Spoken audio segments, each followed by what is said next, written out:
Isabella Carcel, the youngest daughter of the influential Duke of Carcel, whom even the royal family does not dare to touch. If she wants something, she will not rest until she gets it. And if she cannot get it, she destroys it so that no one else gets it. She has a bad character.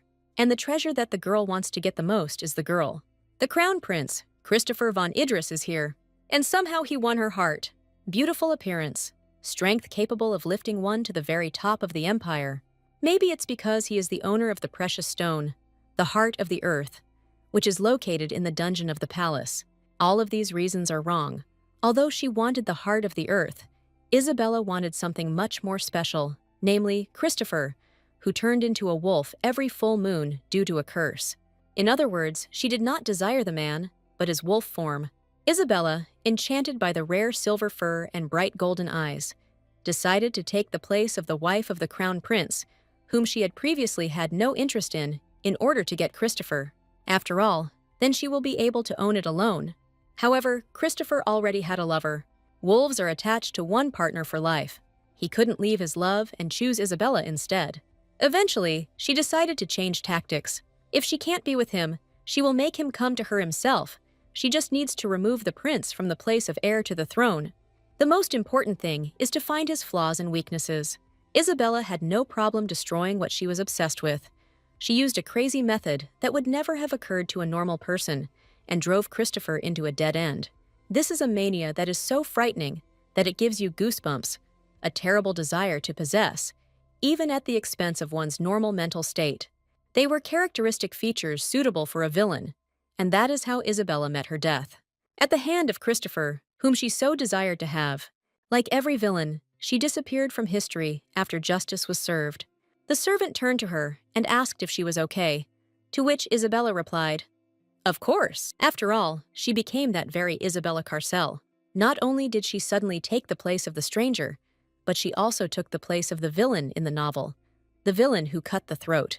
In the end, somehow the real Isabella died, and she ended up in her body.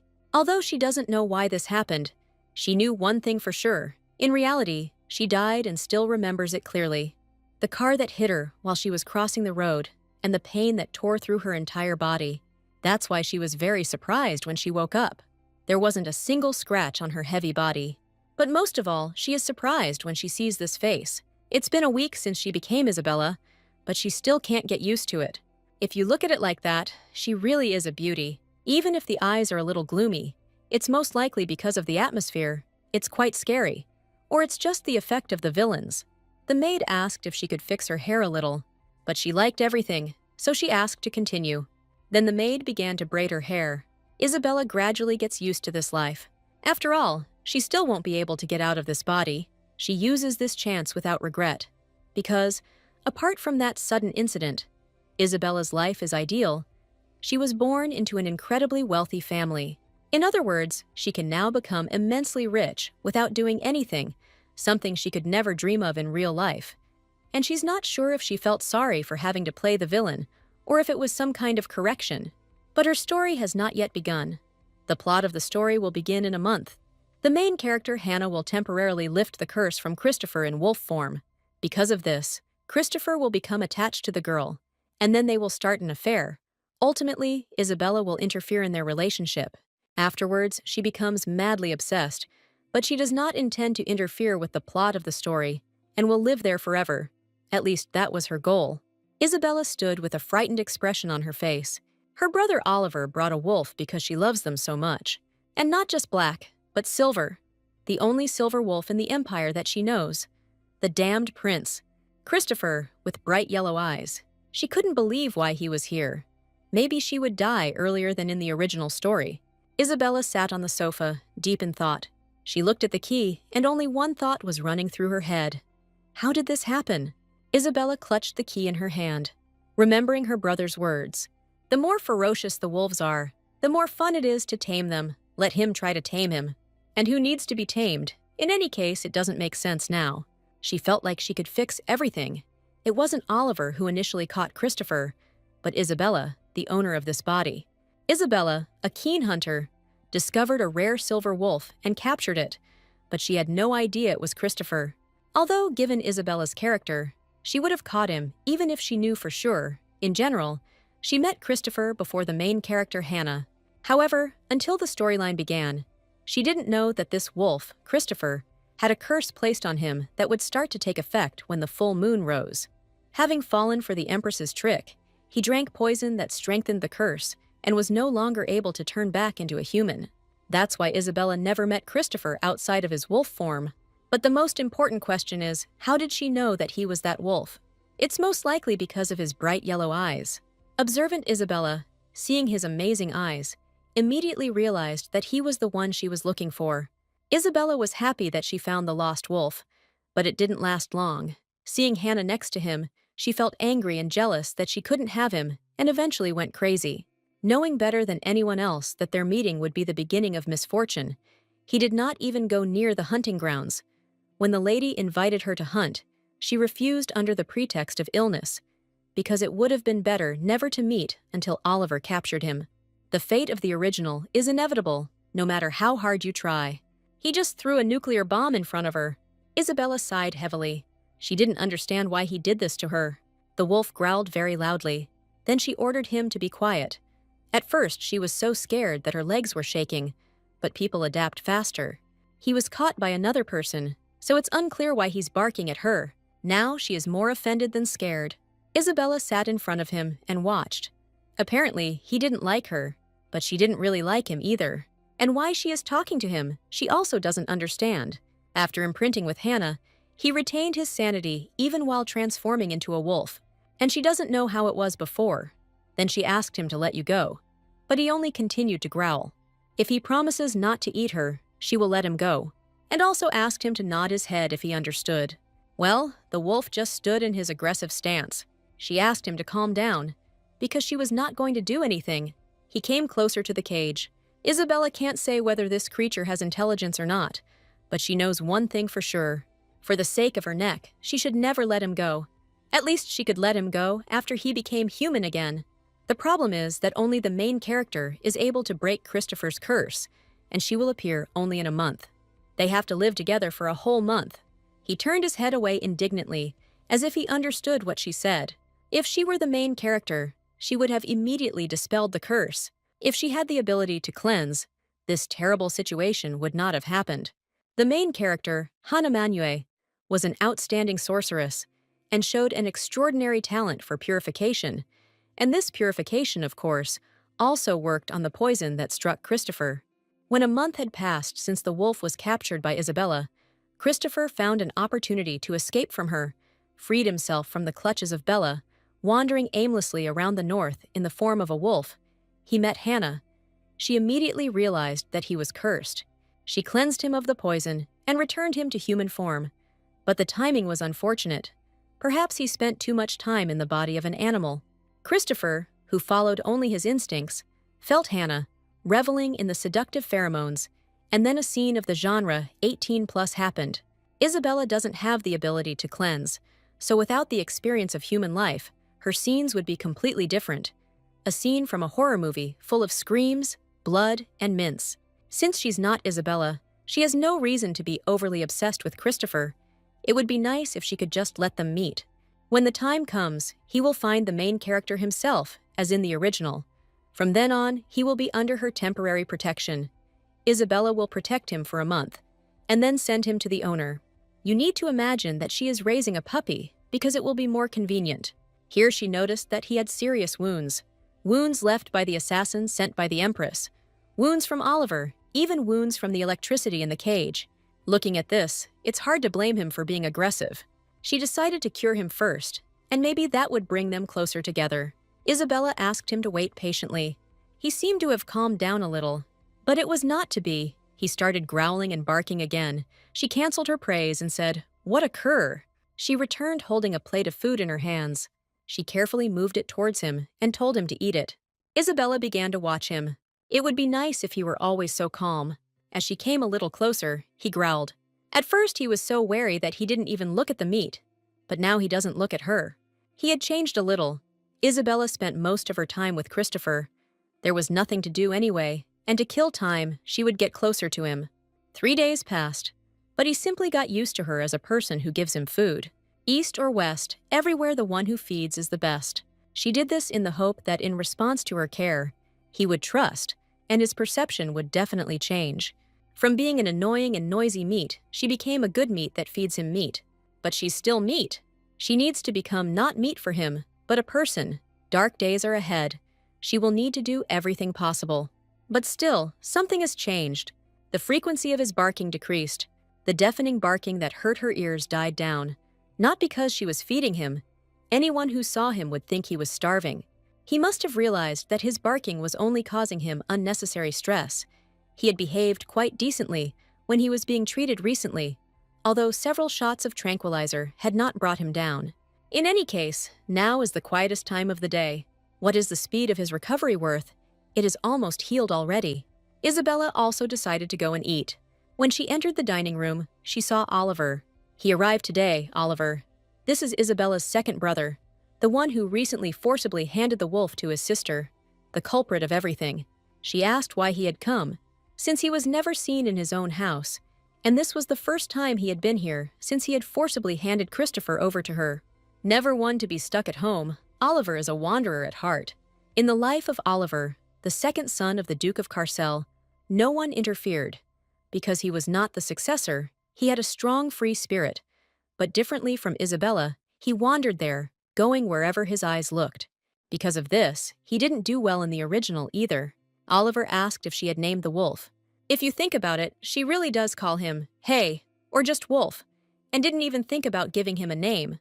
But her brother thinks it's a must. Since the wolf is now hers, she will be the one to call him. No one would have thought that Her Highness, Lady Isabella, would be embarrassed by any name for the wolf, but it was he who brought him here. Oliver asked if I should take him away. It looks like he can take the wolf. He has an even worse character than Isabella. If he takes Christopher, he will haunt and torment him, just like Isabella in the original story. Never let Christopher find a mate. Oliver caused a lot of problems, so he was kicked out of the family.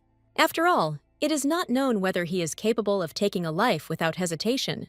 The family will be safe, but Oliver will definitely meet a sad end.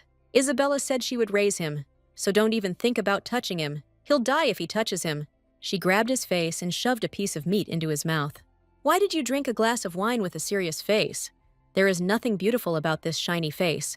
Its flaw is its excessive kindness.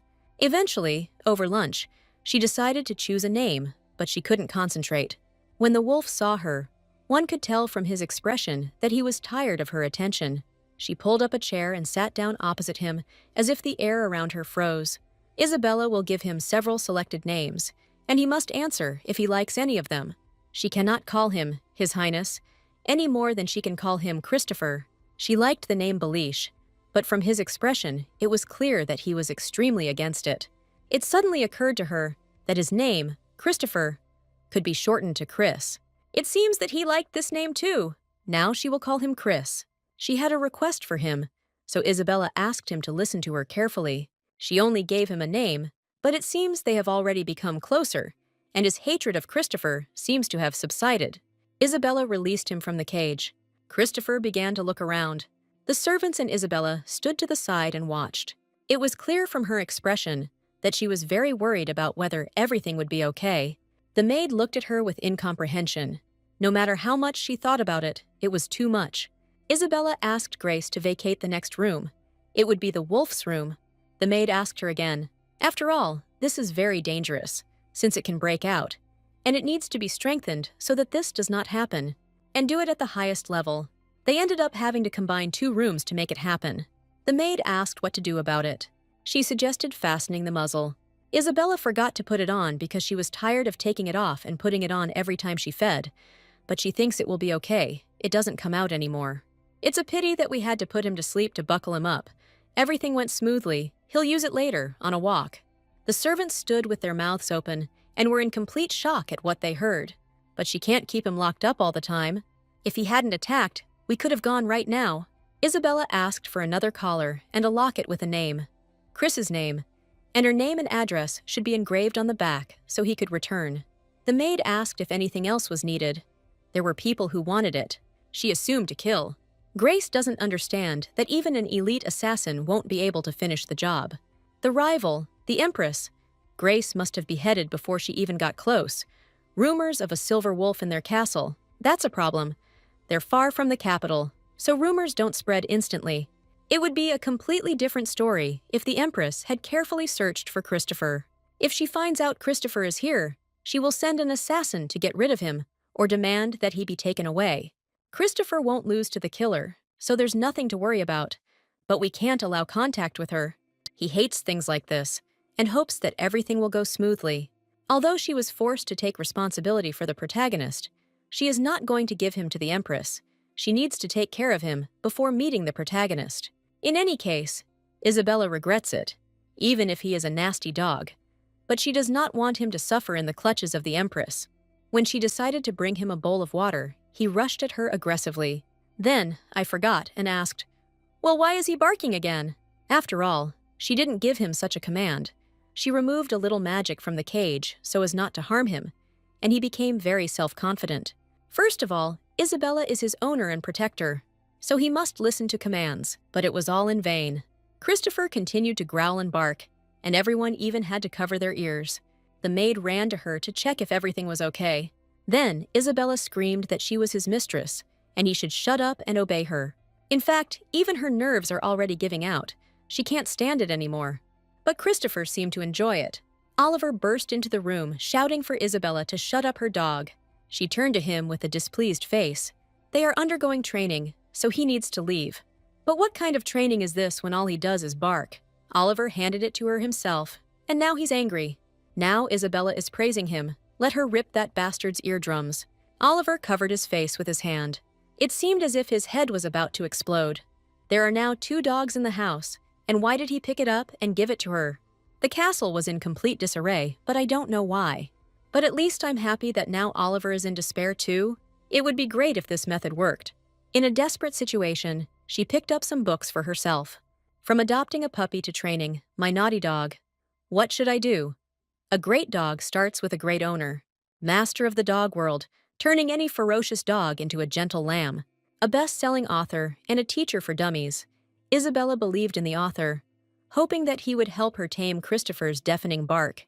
It seems like they are both cursed.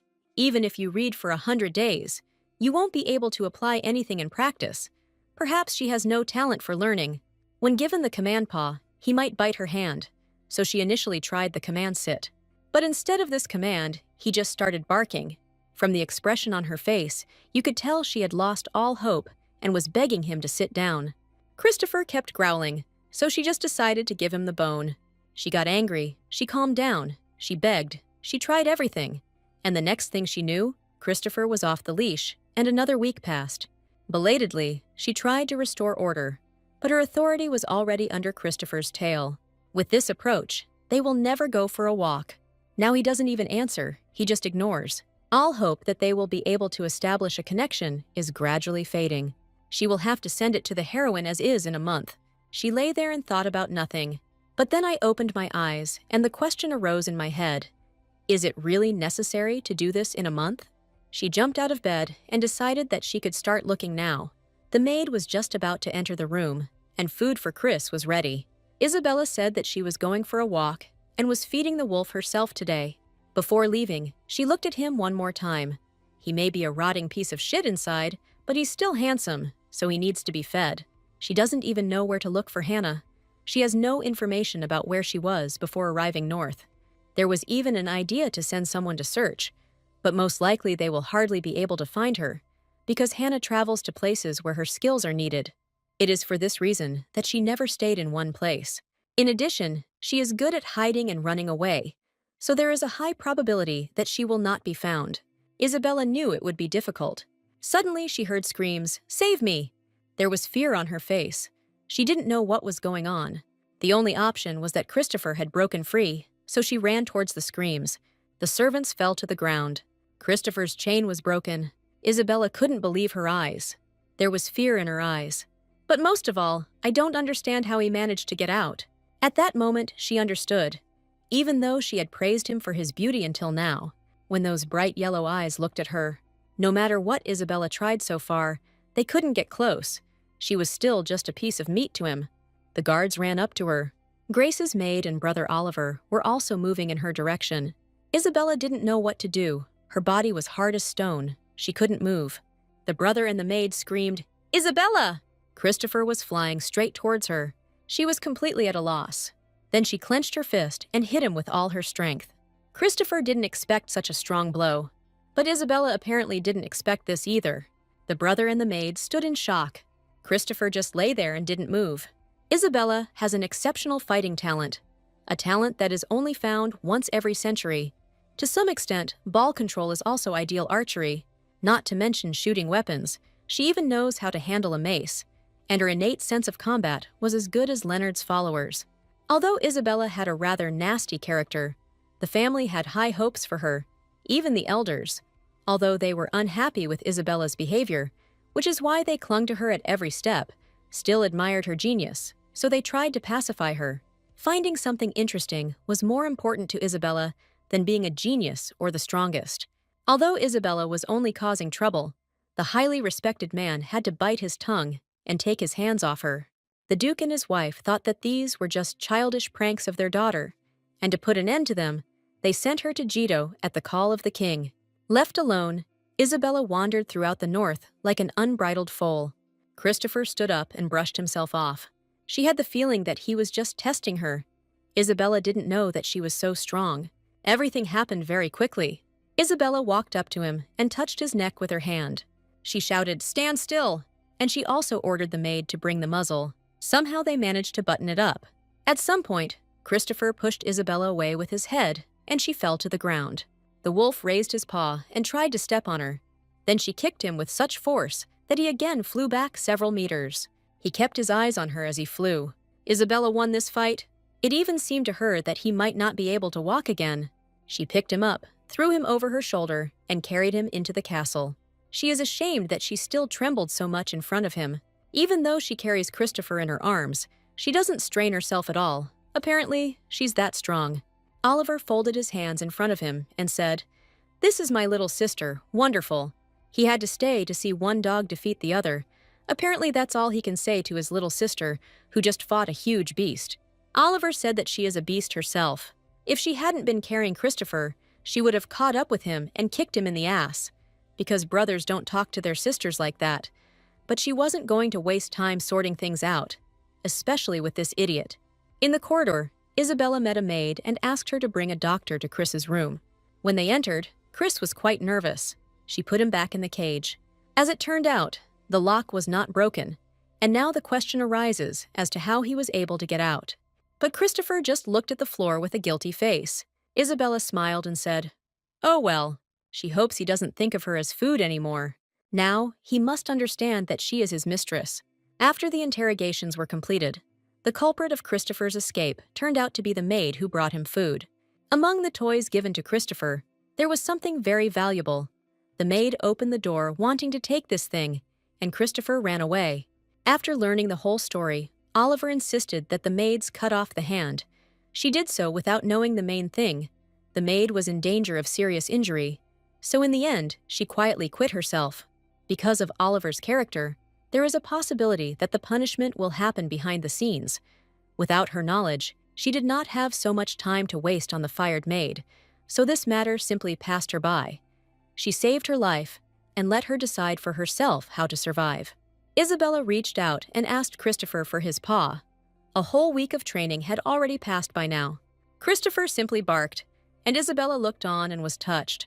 Then he came up to her and put his paw on her hand, and she in turn praised him. Then she put a plate of meat on the floor, because he deserved it. Christopher began his meal with great pleasure. Training is progressing well. Isabella noticed that Christopher had gained weight, and now they could finally go out for a walk. He definitely needs to shake things up, especially cut off the fat. Otherwise, he will soon become a pig. After these words, Christopher began to bark. It's as if I understood the words about cutting off the fat. She apologized to him and told him that he could eat as much as he wanted. Isabella just wants him to lose the fat and appear handsome in front of the main character. She asked him to stop because he wanted to hurt her.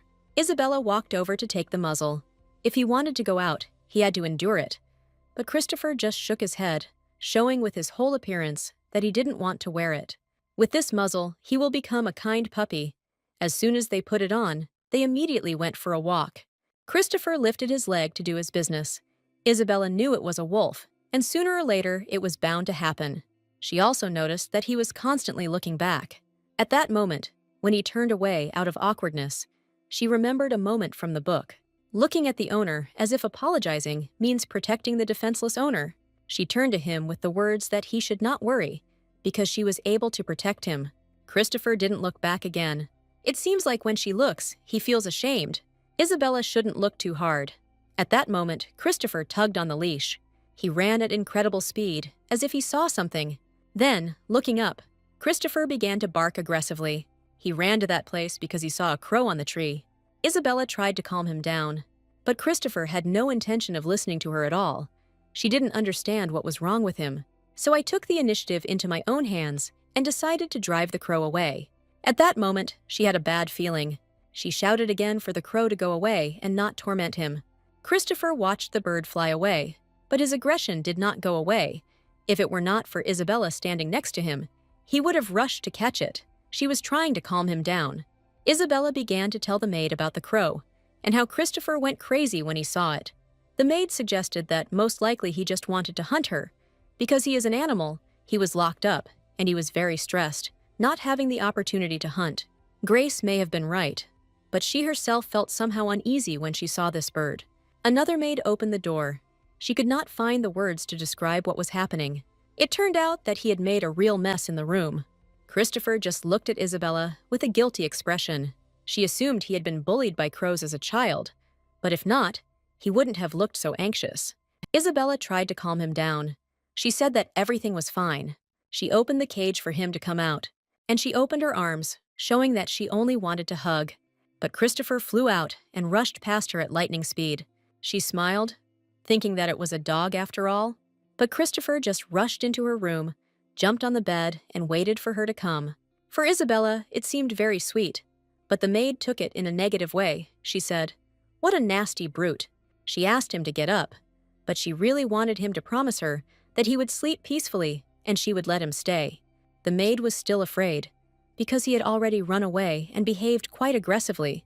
It was too risky, but she completely forgot that she had invented something stronger. Grace began to think of options. What if he attacks her while she is sleeping, and suggested at least putting a muzzle on him?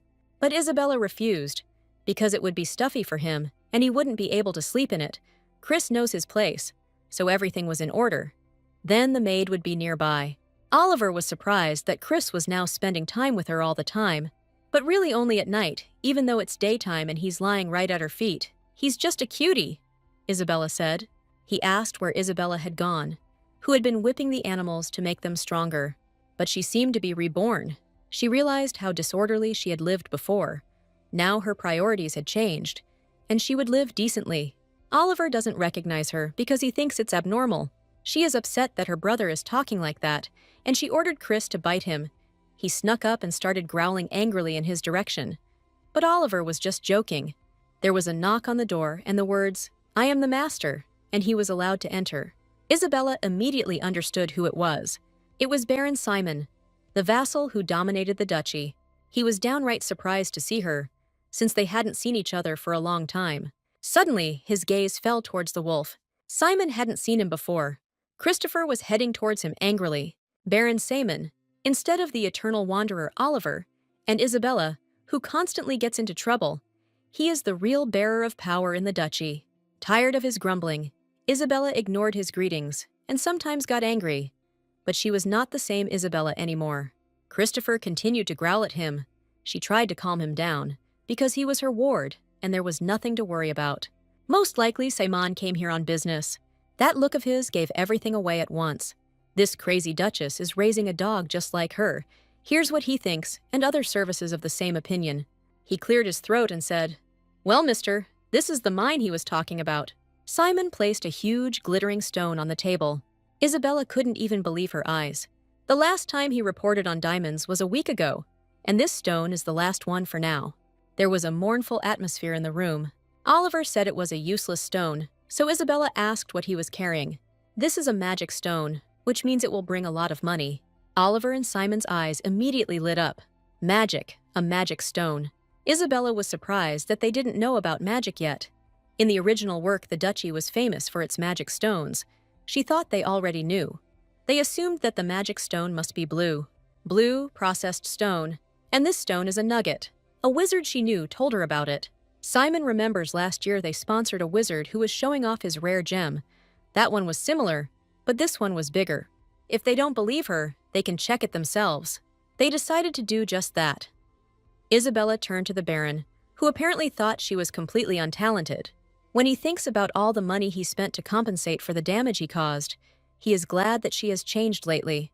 The conversation took a different turn. Everyone was tense. She guesses why he is behaving like this. Christopher began to yawn, and Isabella noticed it. She immediately realized that he wanted to go out. Simon stopped her. Because she should know something, it seems like there is something left to grumble about. There are rumors that His Highness, the Crown Prince, has disappeared. Then Oliver said that the prince is running around here and there very well. If his older brother says this, then it's not just a rumor. It must be assumed that the problem is significant. Another problem was that Oliver wasn't very keen on him. If he doesn't return in a month, he's not sure whether to hold the young lady's coming-of-age ceremony here. Then Isabella remembered that her birthday was coming up. But for some reason, they both reacted with caution. They thought she would be angry. But she herself said that she was reborn. Isabella and Christopher headed outside. Originally, the coming-of-age ceremony was supposed to be a grand affair in Jito. Because of the prince, it had to be paid for by the estate. If it had been the same Isabella, it would have already destroyed everything. But for her today, this event has no significance. The approach of the coming-of-age ceremony only means the approach of the original events. It's not long until Christopher's transfer day. Soon he will be able to return home. As soon as Hannah arrives, everything will fall into place.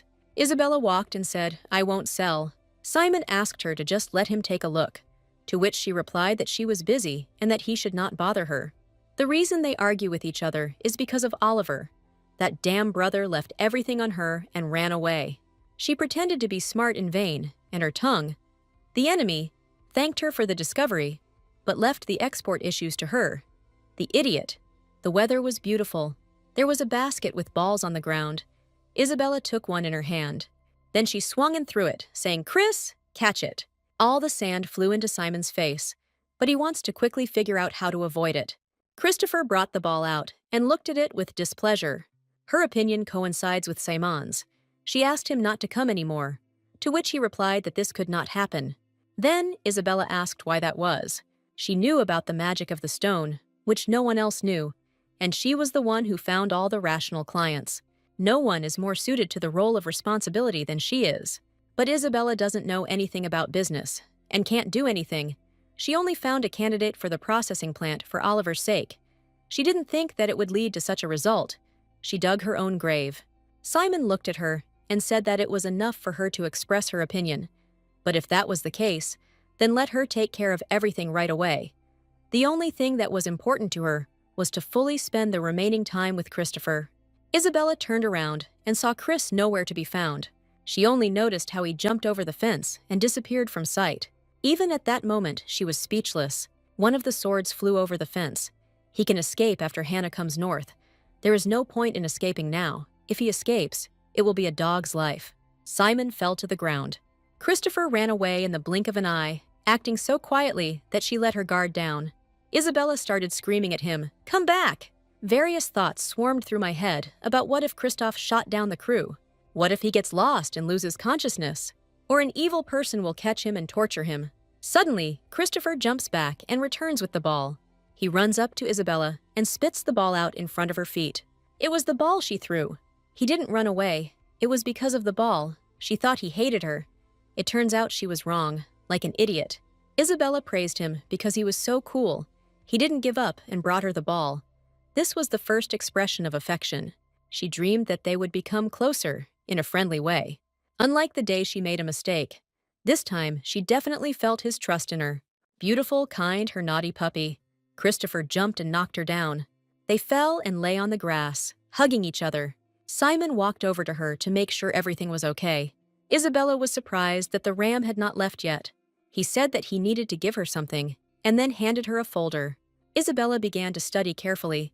To sum up the contents of the document, the manufactured accessories with magic stones were to be delivered to the jewelry store belonging to the Guild of the Duchy of Carcel in Jito. Simon asked her to read the back as well.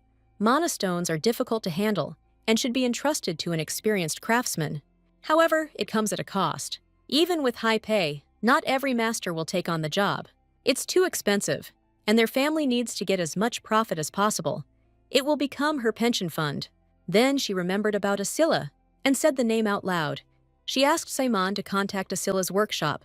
The name is not very well known. She is an experienced craftsman. Countess Gurel had one necklace last year for the celebration of Her Majesty's birthday.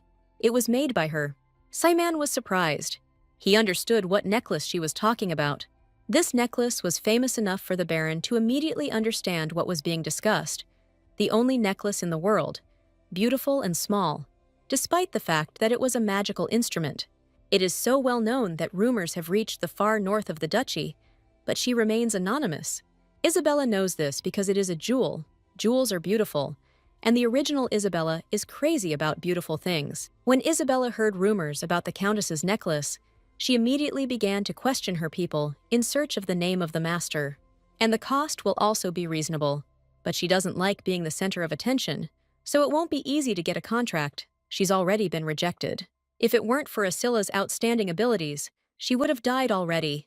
Simon said he would arrange everything, like a military leader going to war. Isabella released him with a forced smile. She would like him to never come here again. He turned around, never having seen the Duchess smile before. With such a desperate and demanding voice, she called the wolf to her. It was not a voice of desire to possess, but a voice of genuine concern and concern. Everyone is walking at this age. Isabella just stayed there a little longer. She will grow up to be worthy. He thought that she was an immature girl who did not know the world and looked at her through dark glasses. It would be nice to train her in management next time, Simon thought. Isabella just wanted to die already. The Baron was too persistent.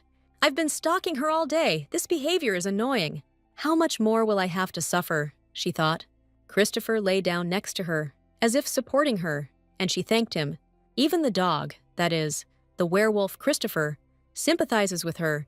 He was able to somehow express this with his face. She needed to sleep quickly. She wished him good night. Christopher started barking. It was too noisy for her. She wanted to ask him to be a little quieter when she opened her eyes. The wolf tried to protect her from some ill-wishers. She jumped up and screamed, "Killers!" A man in a black cloak reached out to her. She covered herself with her hand. At that moment, Christopher ran up to him and threw him aside. He turned to her and barked. She apologized. Now was not the time to get lost. She took her sword. Then she swung and hit the man. A huge pile of dead people lay on the bloody floor. 10 killers burst into the room. She had just killed 1, and Christopher had 4, leaving 5. Isabella asked who sent them. "Do you want to test the power of her puppy?" The 2 men looked at each other. One of them had a dagger in his hand. She asked again who wanted her puppy. Since they were silent, what could she do? She would have to kill them all. She was sleeping peacefully when suddenly all this wildness happened. She wiped the blood from her face. Then she noticed that Christopher was looking out the window, as if something was bothering him, or he was trying to show something. Come closer, and forgot to go out onto the balcony. A crow was sitting on a branch and looking straight at her. This was the same defense that she drove out of the tree on a walk. It looks like the Empress. She was spying on them. Christopher got angry because he knew that the crow was the eye of the Empress. She still doesn't know who she's dealing with. Isabella runs inside and throws her sword. She took a gun and shot straight at her.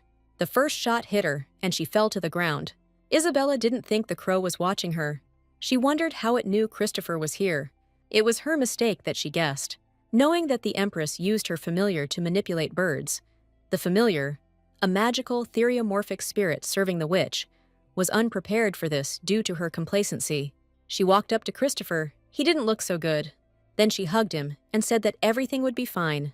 She saw a scratch on his side. He was wounded. Blood was running down his fur. Isabella took it and began to wipe it. Christopher got hurt protecting her. Who knew he would help her like this? She didn't even notice until she heard barking in her sleep, like she was losing her mind. She sighed heavily and said, "It's his mistress's fault."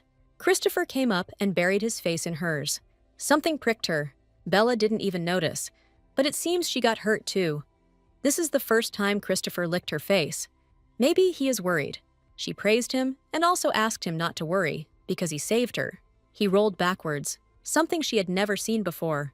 It seems to be because of the Empress, but she will protect him no matter what. Suddenly, Christopher spoke up, asking how she knew the Empress was the culprit. For a second, Isabella was speechless. She didn't expect that in his wolf form he could speak. At one point, he stood on his hind legs and tried to jump on top, but she stopped him. Her dog speaks, but he is not a dog, but a wolf. Isabella began to remember the past. Was it in the original, being a wolf? He was a real beast, so there was no human intelligence in him. Even after imprinting with Hannah, he could not speak. It was as if this world had gone mad. Embodying the villain, she raised Christopher and was like sitting on a time bomb, that Christopher didn't even speak. And now reason has awakened in him. He bared his teeth, revealing his fangs, and moved closer. "I'll ask again." His voice sounded low and threatening. With one powerful paw, he pressed against her shoulder, pressing her, his hot breath burning her skin, and a yellow fire burning in his eyes. Then, with a sharp movement, he threw her to the floor, without loosening his grip. "How did you know that this was the Empress?" He growled right in her face, so close that every word echoed like a rumble in her chest. Without thinking, Isabella swung her fist and hit him in the face with all her might. The wolf flew back to the wall, its fur ruffled, but she immediately gasped. "I was just scared." Her hands were shaking. "I'm a terrible housewife," she whispered, covering her face with her hands, treating him like a dog. Yes, it was no longer a dog. But what tormented her most was one question. How could he speak at all? He doesn't know. This is his first time. But he will have to ask questions for the third time. So he asks her to answer normally. How did she know that it was the Empress? She replied that it was because of the crow. Everyone knows that crows obey the Empress. She had spied on them before, and she had thought it was suspicious. But she hadn't expected to send assassins. And of course, she hadn't thought at all that Christopher had thought it was suspicious either. Isabella asked if he was by any chance the Empress's wolf, because all the assassins were aiming at him. He replied that she shouldn't mutilate him, otherwise he would vomit. He can make such a grimace and really looks like a human, although he is a human. She would have to pretend she didn't know who he was until he revealed his identity. Even under threat of death, she wouldn't dare tell that she raised a wolf, knowing that he was the crown prince. It would seem too suspicious to anyone. I turned to her, Isabella Carcel. She turned around and looked at him questioningly. She was surprised that he knew her. The Duchess is very well known as the mad dog of the Carcels. Her presence means that she is in the Duchy of Carcel. Whether he is lucky or not, how can one say? He paused, then continued more seriously. Christopher has something to tell you, and she might not even believe it. But he is the crown prince of this empire, Christopher von Idris, and now he is under a curse. At this moment, his voice sounded firm and confident. Isabella did a perfect job of feigning shock, her eyes wide as if she was hearing this for the first time. Inside, she was already dying from awkwardness about how to properly address the prince, who just yesterday was your dog. Her thoughts were confused, and her tongue was almost tangled. Apparently, she will die of awkwardness, constantly getting confused about the degree of politeness. The Duchess is now the only one he can rely on, and she should take it much easier, but she can no longer believe what happened in the courtyard and what the wolf says. And he is so familiar with her, and that is why she doubts that it is he. The Duchess is sweet, but her character is harsher. He asked how he got into their dukes. Isabella was a little worried, because Christopher remembered absolutely nothing. He seemed to smile, if you can say so, and asked what the problem was. There was a slight mockery in his voice, but his eyes remained serious. Isabella folded her hands in front of her, pretending to think how lucky it was that he didn't remember anything, flashed through her mind. If only he knew how he actually ended up here. If he found out what had been here before. She barely held back a nervous sigh. Now he realized that she was his mistress, and it seemed he took it for granted. Even if she gets arrested for this, he won't say anything. Her second eldest brother brought him here, wounded. He brought it intentionally, but even under threat of death, she wouldn't say that. The second one is Oliver. He became curious. They didn't raise him to eat him. How can he even say such a thing when she raised him with such love? She gave him the best quality meat. He slept on the softest pillow. Every day they went for a walk. There were so many problems while she was raising him, although he doesn't know it. It all sounded good, but there were rumors about the Duchess's vices. He became somehow different. Her cutie disappeared somewhere. Now she sees only a grinning wolf in front of her. Forgotten, she folded her hands in front of her chest and asked if he wanted her to kick him out. His answer was negative. Then she asked if he was okay. When he wanted to answer, she covered his face with her hand and gestured for him to be silent as the servants were coming. The whole crowd burst into the room. They are on time. She was going to call them anyway. And as they see, the room is too dirty, even though it is the middle of the night. But she asked them to clean up. Isabella was perfectly fine, but Chris was injured, so she asked for a doctor. The maid saw a scar on the face of a national treasure. It urgently needs to be treated. She was embarrassed by the words, "What kind of national treasure is this?" and also asked not to say that again. "This level should be enough. You have to be at the level of a holy relic to want to be treated," the maid said. It seems the guard heard something. Isabella was very ashamed. Her face was known throughout Jito, but she didn't understand what a treasure it was. She agreed and said to treat her. The maid would take care of her. No matter how strong Isabella is, meeting the Baron, the raid of assassins, and even the talking Christopher, she is unable to stop shaking. He had one more question. After the healer returned, Christopher began asking her how many days he had been here, and how things were going in Jito after his disappearance. She answered the first two questions honestly, but was already ready to die from fatigue. Isabella turned to him, at which moment Christopher jumped. He must understand that now His Highness is her dog, and he has a nice leash. Now he is her property. It is difficult to claim ownership at the first meeting. She took care of him for almost a month, so she has every right to do so. Therefore, this is the mistress's order. She asked to continue tomorrow and plopped down on the bed. Isabella fell into a deep sleep. She was too tired after such a stormy night. But Christopher heard something completely different. He heard that her temper was tyrannical and incorrigible. Who to kill this time? It was so bad that the rumors reached his battlefield, so he knew how serious it was. But rumors are always exaggerated. When it came to her younger brother Leonardo, her face became hard. But she was far from a tyrant. This voice and warm attitude, she did not even think of suppressing and dominating over it. He says they've been living together for about a month now. Maybe it's all because of this. Now he is her property. It was a kitten bite. What an interesting woman. Christopher looked again at her sleeping. The crown prince couldn't sleep on the worn-out dog pillow, so he lay down next to it. Isabella heard some noise, opened her eyes. Christopher was standing above her. He scared her a lot, but she didn't understand why he was behaving like that. It wasn't even 10 o'clock in the morning yet. Apparently, she had a dream or something happened while she was sleeping, and he became a wolf again. She'll go crazy, confused about where Christopher is and where Chris is. Suddenly, his mouth opened, and he quickly closed the distance between them, so fast that she didn't even have time to dodge. Sharp fangs sank into her lip, biting through the tender skin. Warm blood immediately appeared on the surface, and Isabella froze in shock. Christopher narrowed his eyes and began to slowly lick the scarlet drops with his rough tongue. There was some kind of eerie tenderness in his movements. Isabella looked at him in horror. Why did he suddenly do this? Her eyes wide open in horror. She got angry and asked what he was doing. He just said it worked and was very pleased with himself, after which she forgot to hit him on the head.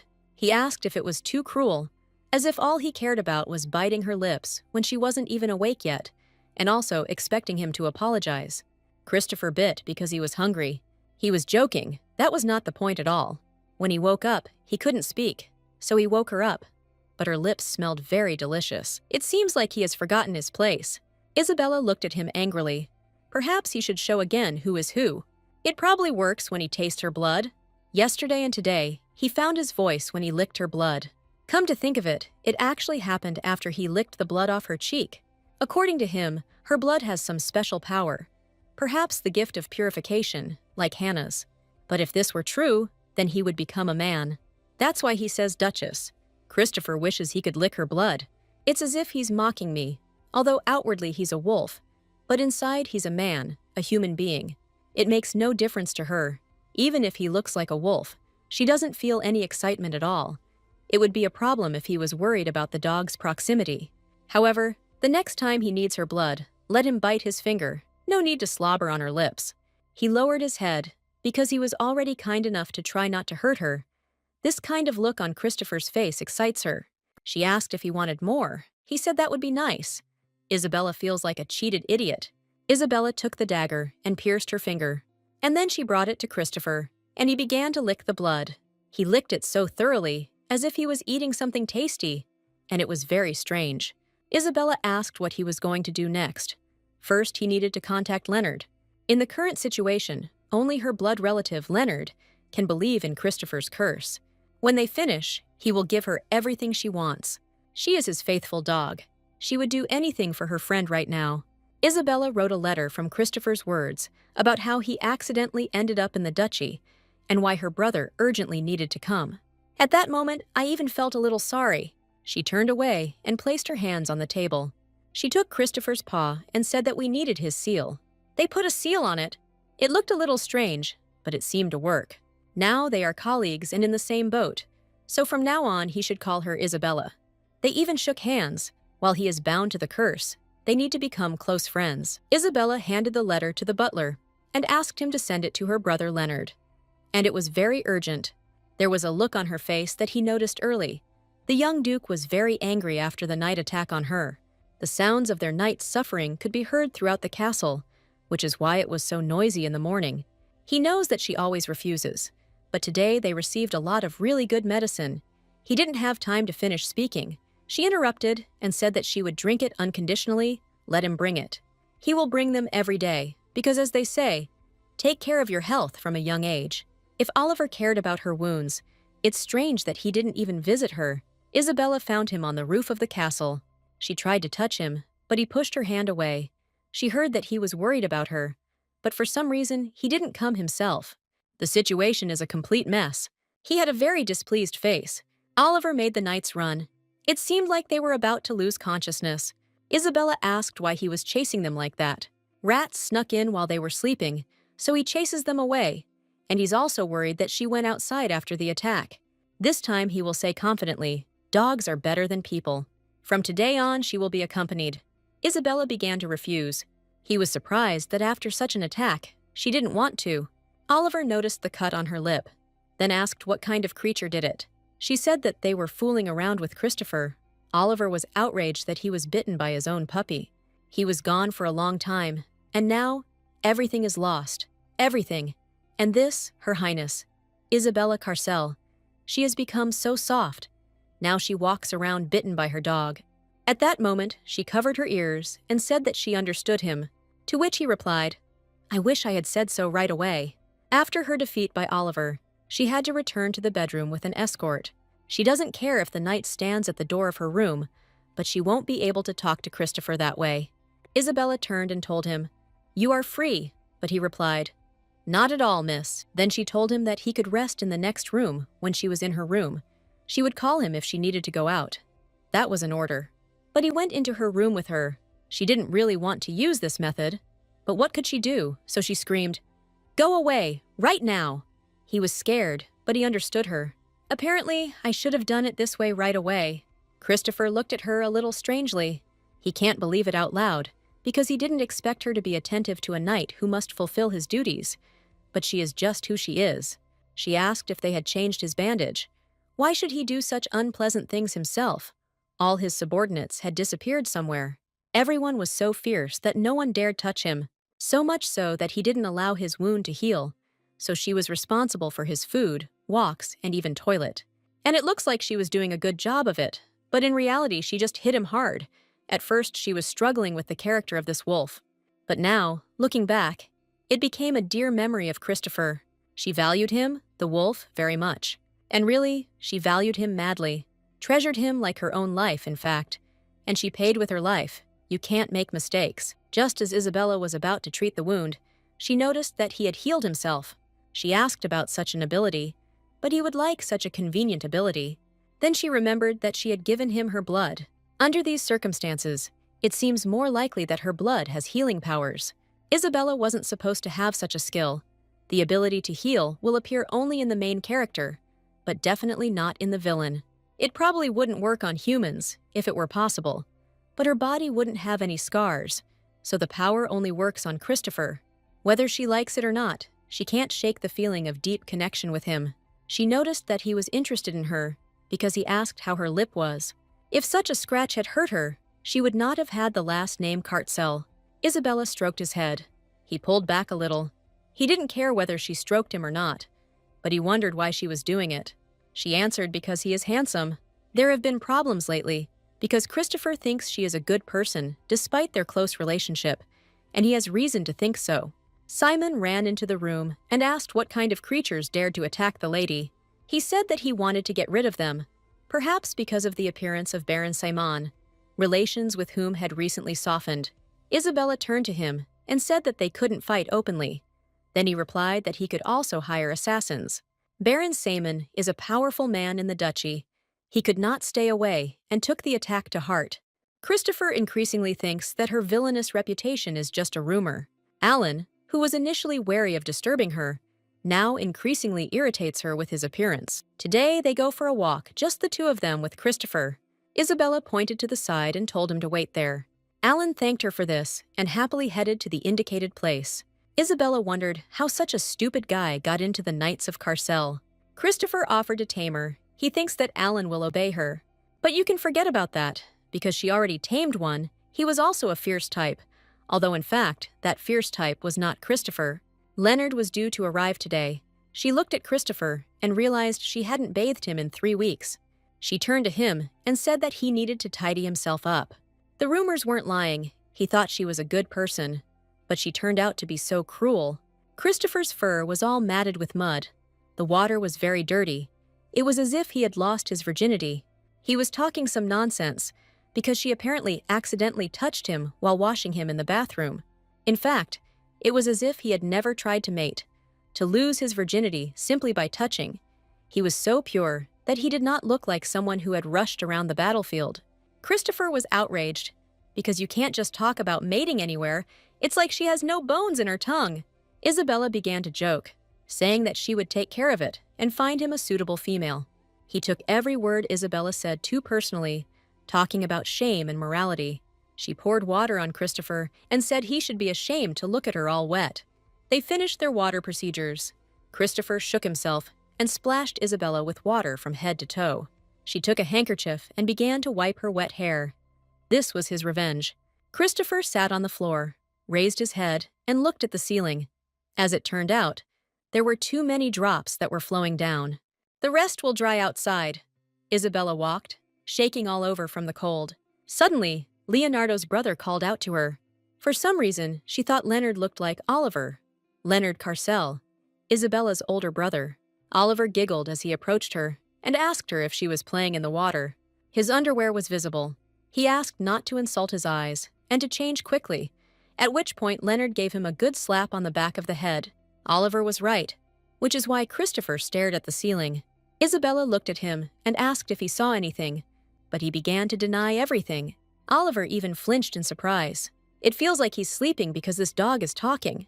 The voice seemed very familiar, as if His Highness the Crown Prince was standing in front of them. Then Christopher replied that he had not changed at all. He still lives like a gentleman with white hands. Oliver got angry and quickly ran for the blanket.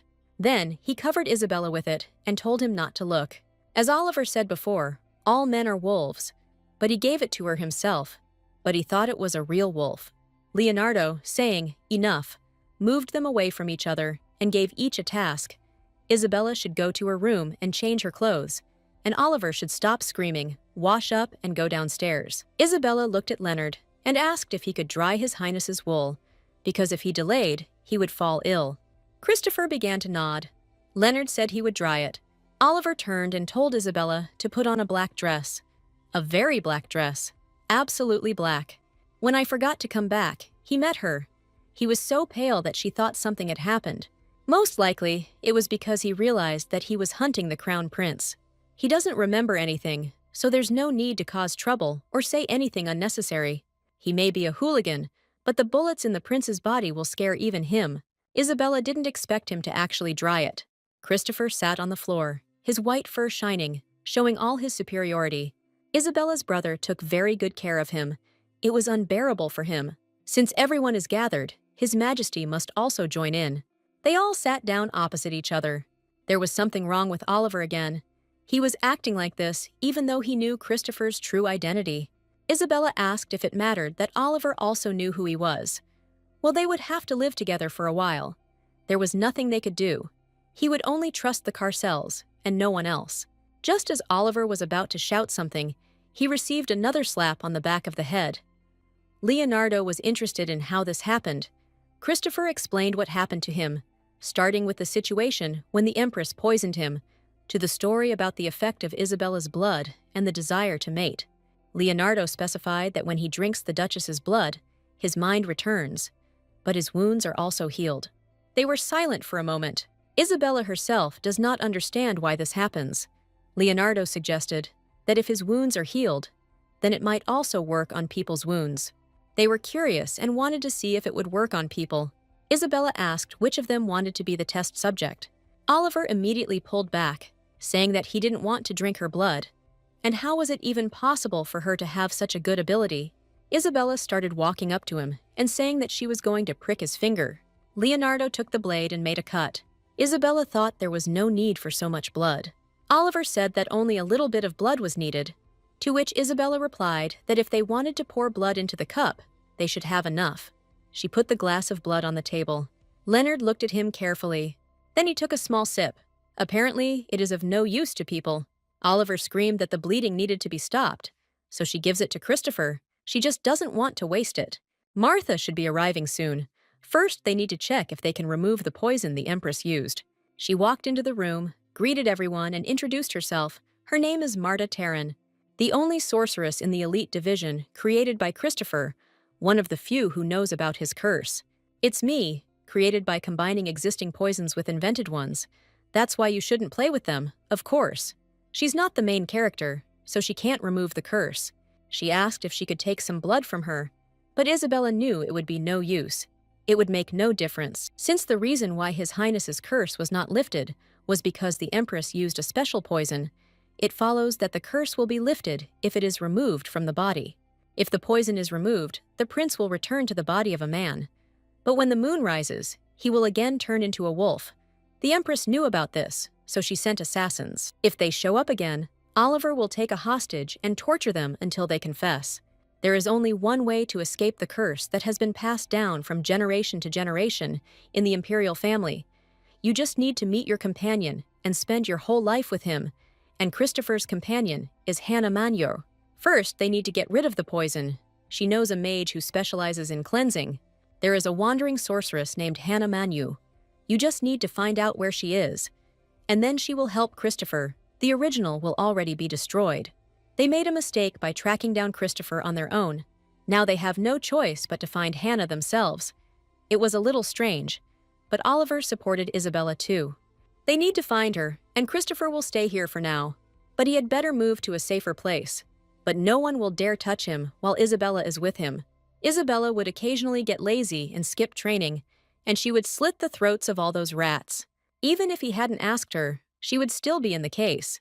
Leonardo reached out and stroked her head, saying, "Well done, Isabella." She felt awkward. A red blush appeared on her cheeks. This is the first praise she has heard in 6 years. Isabella froze in one position. Then Christopher asked what was happening to her. She sits thoughtfully for a while and keeps touching her head. Isabella took and pushed his head away from her, but he just wanted to ask, and she immediately began to go so far, pushing away and not letting him get close to her. Remembering how he bit her lip, she unconsciously removed her hand. It had been a long time since anyone had stroked her hair. They are brother and sister with Oliver, but they do not make unnecessary shameful movements. The Duke and Duchess kept their distance from them. As in her first life, until her death after early childhood, no one stroked her like that again. Christopher sat with a serious face and listened attentively to what she was saying, and seeing how important it was to her, he decided to do the same. He put his paw on her head, simply because he had to. Isabella even began to fidget, because it was as if he was pulling out her hair. But this was the paw of her beloved Christopher. She pulled his muzzle closer to hers and said that she would no longer treat him like a dog, because it was wrong. Then Isabella moved even closer, hugged him warmly and said, "My handsome Christopher." He wondered how often she called him handsome and kind. At that moment, Isabella even stepped back. It seemed like he remembered something. It seemed to her that he didn't remember. It just sounded like something that had already become habitual to him. She turned to him. "Your Highness?" and raised her fist up as if hinting. Then Isabella asked if he remembered anything. At this point, Christopher felt rejected and wanted to run away. Maybe it's instinct. He needs to be careful. Remembering that she called him a mongrel, she thinks he'll be very angry. Isabella called him handsome and began to stroke him. He felt so uneasy that he said how stuffy it was. Leonardo came over to talk to Oliver. He asked him to tell him how it all happened, and if he noticed the lie, he would make him run 30 laps around the gym. Oliver caught him only because Isabella wanted to raise a dog. Leonardo also asked what else he did, which turned out to be shooting at him. But he really didn't know. If he hadn't brought him here, he would have died there, Oliver said. He was also interested in what Isabella was doing, since it could turn into a big problem even if she just swung a whip. He replied that she had done nothing. Oliver understood that he needed to protect his sister. Isabella and Oliver are said to be birds of a feather, hedonists with impulsive personalities, sister and brother carefully hiding from each other when the other had problems. And problems happened often. She gives him first-class food, and in every sentence he hears from her, Christopher this, Christopher that. She treats him, walks with him, and even cuts his claws, all by herself. But this became inappropriate when it was discovered who he is. She's done a lot, so there's no need to slander her, Oliver said. Isabella has changed a lot. She stopped arguing with everyone, no longer torments the servants. Besides, this business with magic stones began thanks to her. He gave in, and the Baron coordinated his actions with Isabella. He adores her now. Even when she expresses her opinion, he claps like a seal. The Baron seems to be busy trying to sign a contract with Asila, or something like what Isabella was talking about, but it's still nice. He is now much more interested in her than when she was dangerous and unreliable, so much so that he had to quit his job, move to a neighboring kingdom, and live at home. Oliver said not to touch her just like that, because you can come to the wrong conclusion, because they haven't seen each other for so long. With questions running out, Oliver decided to leave. Leonardo just stood there and watched him go. While he was away from home, something changed. The best solution would be to just observe. Isabella picked up a comb to brush Christopher, running her hand through his silver fur over and over. Leonardo watched them carefully, a slight tension visible on his face. Isabella asked if he wanted to say something, but he just asked her to continue. She felt awkward continuing under his gaze. Isabella saw that Christopher wanted to sleep. She suggested waking him up in an hour so that they could go for a walk.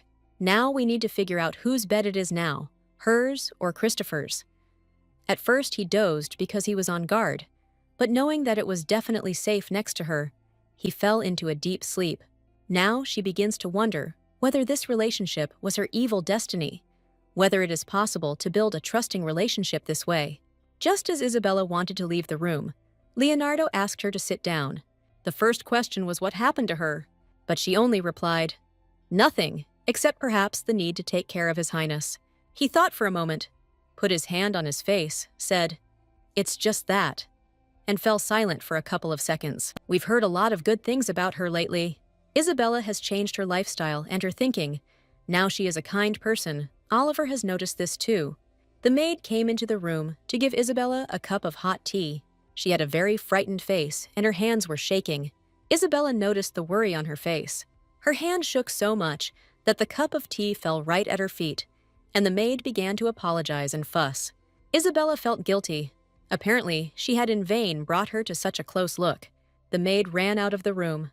She really has changed. He didn't imagine that this could happen in his absence. His parents will like it, and he, of course, is also very happy about it. Isabella assumed he had taken something, but he really meant it. Leonardo stood up, extended his hand, and placed it on her head. Isabella froze. As it turned out, this was just a habit of Leonardo's. When he does this, she feels awkward and doesn't know how to react.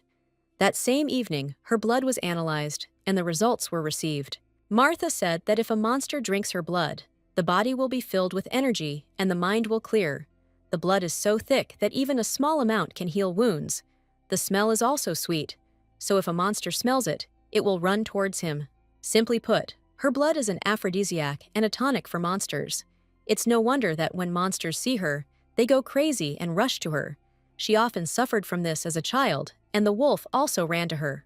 Christopher said earlier that she smelled nice. His Highness's wines are demon blood, so it has an effect. As Marta said, Christopher has demonic blood in him. His ancestor was the first demon to set foot on human soil. He married a woman, and they had a child. The child, born from the mixed blood of a demon and a human, possessed exceptional intelligence and strength. The child knew how good he was and believed that he had the right to be emperor. Therefore, in the end, he usurped the throne. The half-breed child was the first emperor of the Idris family. In the process of seizing the throne, he killed the spirit wolf that protected the imperial family. The spirit wolf in anger put a curse on the emperor. On the night of the full moon, he is cursed to turn into a wolf and kill his loved ones. The emperor thought that this would pass in 2 weeks, but the curse did not go away. At first, he returned to human form after 15 days, and at some point, he began to remain a wolf longer and longer. Eventually, he no longer turned into a human and died at the hands of his children. Over time, the blood gradually degenerated, and no cursed children were born until Christopher was born, in whom the final flare of the curse was embodied, turning into a wolf every full moon. If he doesn't seal himself like the first emperor, he too will become an ordinary wolf. For Christopher, this is a bolt from the blue, which is why he made a fuss and pounced when he saw her. The probability is quite high, but before he saw her only as a piece of fresh meat. Lately he also often looks at her with a hungry look. But this is better than rice in the first days here. In order for the principal to quickly turn into a person, and that wizard is needed, and to whom she told how the search is progressing, Leonardo asked, but this takes a little more time. He asked her to hurry, because there wasn't much time left. Oliver sat with his hands folded in front of him, his face displeased. Marta stood to the side and understood everything that was happening. Isabella sighed heavily. She understood that she needed to wait a little, and she herself would come soon. In a week at the latest, then Hannah Manu will appear. That day, Leonard returned to Jito. Before leaving, he asked to take care of the prince and expressed his desire to see him at the coming-of-age ceremony. It was a soft speech, unlike the first day when he spoke harshly and coldly. As soon as the surveillance disappeared, Oliver locked himself in his room with a bottle of wine, and Martha, who remained in the duchy, did not come out and was engaged in research, so that she was also not seen. As Christopher became calmer, the servants also got used to him. Although the surroundings had changed, overall it was a peaceful, everyday life. She wished other days could be like this. Servants passing by the room heard various screams. Isabella asked him to stop doing such things. No matter how hungry he was, he didn't need to bite her hands like that. She began to control his diet, worrying about the prince's health, and for this he began to bite her hands. She threw him a bone and said, "Bite it." Christopher began to tear at the blanket with her long, sharp claws. Then he demonstratively walked up and knocked the vase off the table with his tail. He took the curtain in his teeth and pulled it towards himself. He was clearly angry with Isabella. Isabella looked at all this. Her face darkened. She was simply angry. She looked at him with her furious gaze and said, "Enough." Then she clenched her hand into a fist and hit Christopher on the head. It was as if he had learned somewhere to be so angry, as if he really wanted to make her angry. He was outraged that she was scolding the crown prince of the empire. Since he is a prince, he must behave accordingly. But she herself must treat him like a prince, Christopher said. The effect of the blood ended. It didn't last long. Instead of words, there was only barking. Folding her hands in front of her chest, she said that she would not give him her blood because of his disgusting behavior. Isabella decided to punish him. She will not give him her blood until tomorrow, so that he realizes what he is doing. Christopher became so angry that he tried to attack her and knock her down. Then she caught him and threw him over her shoulder. He clearly didn't expect that. Turning her head, her gaze fell on the bed, and she thought that she needed to throw it there. But because of the anger and rage that was inside her, she accidentally threw him against the wall. She even felt a little scared and awkward about this situation. Christopher's gaze was very stern, and he began to bark. She asked him to calm down and speak with words. And so began their game of tag, where her life was in danger in the person of Christopher. They came to the winter garden. Isabella looked towards Christopher with a frightened face. He was getting closer and closer to her. If the main characters were in her place, this would be a romantic scene. But here she is, and this is the time of a bloody battle for her life. Christopher held her with his paw, and she only pushed him away, saying that she would not give him her blood today. Isabella swung her fist and threw him away from herself a little to the side. Christopher bowed his head to her, probably very upset after the situation that happened in the room. He continued to sit in front of her in the same position, only barked quietly and continued to look at the floor. If it's not possible, then it's not possible. He needs to work on his behavior and habits, Isabella told him.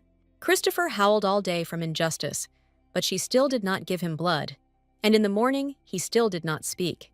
Today, she will give him blood if he behaves well. She held out her hand in which lay the ball. Then she swung and threw it to the side, telling Christopher to catch it, and he immediately ran after it. Isabella sat under a tree and was already starting to worry, because he had been gone for a very long time. Thoughts flashed through her head that something had happened. But then Christopher flies out of the bushes, holding some kind of animal in his teeth. He calmly walked closer to Isabella. Christopher brought something other than a ball, and she tried to take a closer look.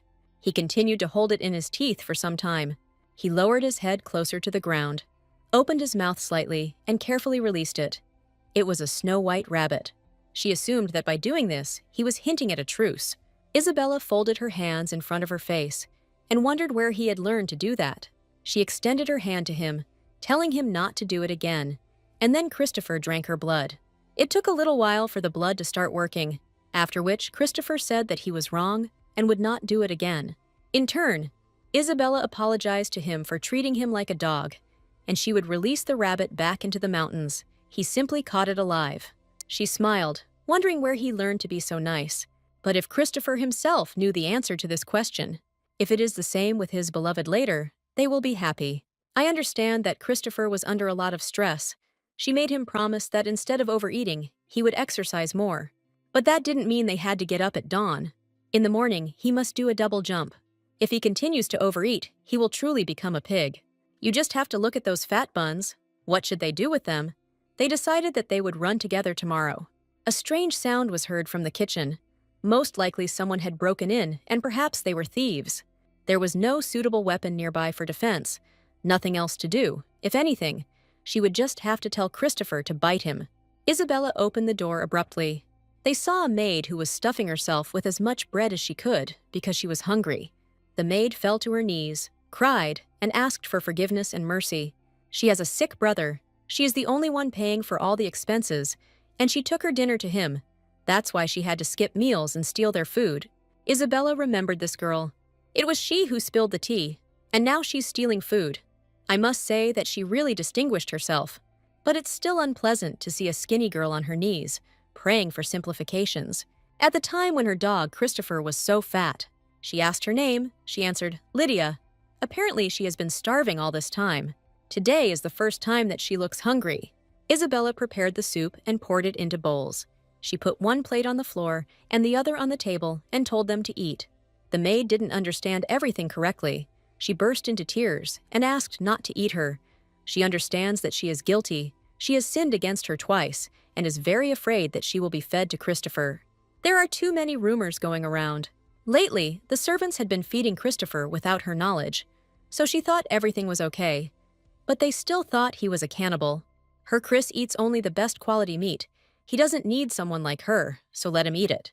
While the maid was eating and admiring the delicious food, Isabella asked what her brother was sick with. Her doctor said it was an incurable disease with unknown causes. Lydia's parents died, leaving only the two of them. It was all very familiar to Isabella. She asked her to eat and clean up and wished her good night. For some time, she couldn't even sleep after this situation. She just looked at the ceiling. Her face was sad. Christopher could tell right away that she was worried about that maid. He thought it was very sweet because she was very caring, but she didn't think so. That's why he found it cute. The only thing that worried her was whether she had been kind to her, because Lydia was lying on the cold floor and was afraid to utter even one word. She has black hair and black eyes. Oddly enough, even her previous home environment was similar. For no particular reason, Isabella would just worry about her. She didn't get enough sleep and kept rubbing her eyes. She was so thinking about that maid that she couldn't fall asleep. She asked Grace if she knew Lydia. Her brother was sick. She replied that it had been about a year. The butler took pity on Lydia and sent a doctor, but in the end, the cause was not found. The doctor sent by the butler had to be a competent person, and without knowing the cause, it is impossible to cure the disease. Grace noticed that her mistress was worried about Lydia. She was so thin, skin and bones, and she was not her age. She is only 17 years old, but Isabella thought she was 15, and she is only a year younger. This is even more disturbing, but you can't worry so much about the fate of your subordinates, because you have enough of your own affairs. She turned to Marta for help. She wants to see a patient with an incurable disease of unknown origin. They agreed to meet after lunch. Christopher and Isabella exchanged glances. She told him not to say anything. He just asked if she would take him with her. He is worried that something might happen while she is gone, and she must protect him because he is weak. She was surprised that he considered himself weak, although he chased her around the house, and she barely fought back. Then, before leaving, he would walk twice as often, news that did not particularly please him. He turned around and said he was tired and walked away. She smiled, because she knew it would happen. Then she threw him over her shoulder and said that this couldn't be done, because he had promised. Lydia walked up to the room and knocked. She asked what happened. She has a sick brother at home. She wants to see if he can be cured. Then she introduced Marta, this girl, a great sorceress. They greeted each other and set off on their way. You shouldn't have gotten into the carriage right after eating. Now you feel sick. This house seemed very familiar to her. The maid felt disgusted to come here, but for her it was a normal house. She asked where her brother was. He was in a room on the second floor. There was a guy lying on the bed. It looked like a skeleton. Lydia said his name was Eugene. This name was very familiar to her, she began to remember. Eugene Mell was Lydia's brother. In the original, he becomes Hannah's apprentice, and it is he who will bring her to the duchy. Just at that moment, they are supposed to meet Christopher. And this house is familiar to her, because it is the very first place Hannah will come to. Hannah's meeting with Eugene in the original. Eugene was on the verge of death, and Hannah took him under the orders of the Tower Master of the Mages, and then cured him. However, thoughts about how he would wait for her in such a state did not give him any peace. He may die any day now or tomorrow. Martha realized what had caused Eugene's illness. It's called mnemia, a disease caused by blockage of the blood duct. Due to the non-circulating mana, he vomits blood, a common illness for beginner wizards, and in severe cases, death is possible. To cure it, do you need to prick it into an acupuncture point? It's amazing that it lasted a whole year. Usually even 3 months are difficult to last. Video of how big the mana volume is increases it even more. Martha noticed that something was wrong with Isabella. If Eugene is cured now, Hannah will not enter the duchy. Eugene is no longer in danger of dying. Even if left as is, he will not die. But for Christopher to return to a human body, Hannah is absolutely necessary. Grace asked if they succeeded. Apparently, this is such a serious illness. It is too late to treat my brother.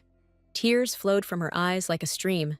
It was hard for Isabella to see her tears. She walked up to Christopher. He had been watching her from the very beginning. I watched, believed, and relied on her help. She squatted down, bowed her head before him, and addressed Christopher, Your Highness. Isabella asked him not to worry, because she would do everything possible. Putting her hand on her heart, she said that she would definitely free him from the curse. Her hand reached out to his face, gently and caringly. Then she moved closer, tilted his head slightly, and kissed his forehead. This confused Christopher a little. He even felt at a loss. If she says so, he will have to believe her. If he does not manage to find Hannah, Christopher will be in big trouble. But Isabella knew she might regret her decision. She stood up and asked Martha to cure Eugene. She understood that she had turned the whole plot upside down with her own hands. She would have to bear responsibility for this. Martha looked at her and replied, Yes, lady. Grace began to thank her, tears of joy forming in her eyes. Isabella didn't know that Eugene was Lydia's brother. In order to keep the fact of his recovery a secret, she asked Lydia to come up with a true story. Now they will have to throw all their efforts into finding Khan themselves. Thanks to this guy, she was able to summon a sorceress to them. Christopher asked if this would help in any way with his curse. She said no, but she vowed to break the curse. Now he already regrets it. He didn't know that this guy, their maid's brother. She only found out his name today and can't stop thinking about him. The Duchess's choice was wise, but she said she would definitely lift the curse. And he believes these words. She was touched by these words. Even if the sorceress ends up in hell, she will get her out of there. Or she will catch her at the entrance to hell. Isabella asked him to trust her and hugged him. She is a good fisherman and will definitely cope. Night, she fell into a deep sleep. Christopher went out and walked around the castle. He doesn't even know why the Duchess is so devoted to him. Maybe she thinks of him as her puppy. But at the moment, he feels most secure here, because he is Chris, and she strokes his fur and kisses him. He remembered that situation in the house when she sat down and kissed him on the forehead. Christopher blushed and was a little angry, remembering that kiss, as if from a 3-year-old child. What a shame. He feels interesting and comfortable with the Duchess. A kind smile and a friendly hand, warm words, all the tenderness that she gives. He has never had anything like this before. They can't get any closer. If he becomes dependent on her, there will be no turning back. The maid saw Chris and ran towards him. She asked if Milady was asleep, whether he was surprised that she was out of breath, even from such a short run. If Isabella had been there, she would have picked him up and carried him back. Lydia asked why he was walking alone at such a time. And then she asked him what he liked more, meat, fish, or maybe fruit. But she knows exactly what he likes, my lady. He turned around and said he wasn't eating Isabella.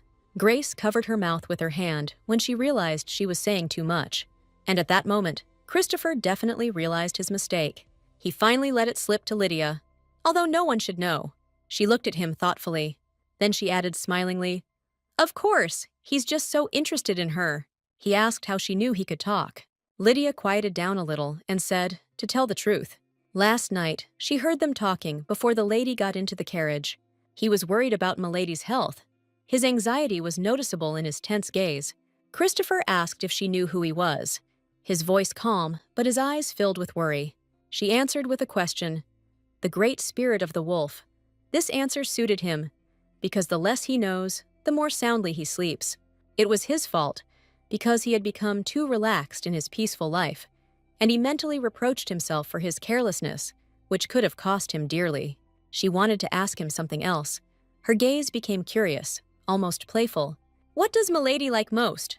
He answered confidently that he was, a proud grin appearing on his face, as if he had no doubt in his words. And then I realized what a stupid thing I had just said. He knows that Isabella values him very much, and he is unlikely to be wrong about that. She decided to ask about a treat for her. He thought about apple pie. She is omnivorous, but the other day I ate apple pie with such appetite. Then he realized that he couldn't tell her about such cuteness, because he was a serious wolf. Gwar thanked him for sharing, and then decided to leave him and move on. He thought that such a fool could not possibly be a spy for the Empress. Instead of brains, her head was filled with flowers. Christopher realized that it was time to go back, because it was already time to wake up. As he walked, he noticed that the interior of the mansion was cluttered. After all, murderers might appear again. When he started to approach the stairs, he saw some man. The guy looked at him in fear and called out to his lady. He met her with his mouth open. Isabella ran towards him. It irritated him that she was in her nightgown again.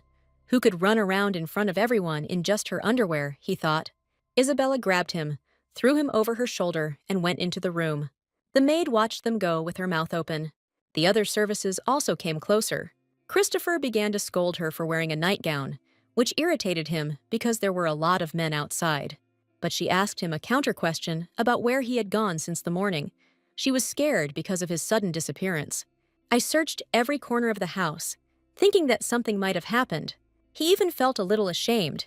He again thought that he would keep his distance, but carried away by the boundless love that Isabella pours out, he again lost his mind. She called him, Your Highness, and then she asked why he was silent. It's like he's gone crazy. She's younger than him. She's not even 18 yet. Apparently, he was thinking about losing weight, so he went out before sunrise. Later, it will be necessary to go straight to the table. She pulled his side to show. Then she started tickling him with the words, fat, fat. He didn't really like it. She's always been like that. A mischievous girl who loves to tease people. It feels like he doesn't even see a person in him, and that he can only think about something. She noticed that Christopher was a little upset, and said that she was joking. Their wolf prince was the most handsome, but he added that as a person, he was much more handsome. Isabella said, Of course, since the wolf is beautiful, then as a person he must be even more charming. He corrected her. Not more charming, but more beautiful. Christopher noticed that she seemed to be calming the pouting dog. He asked when he turned into a human, would she continue to call him handsome or good? This question surprised her. Isabella nodded and said that when he returned to his human form, their relationship would not change. He was satisfied with this answer. Someday, they will not become neither the mistress nor the wolf, and someone much closer someday. He lay down next to Isabella and placed his paw on her hand. It's her fault, Karma. How can she hide so well?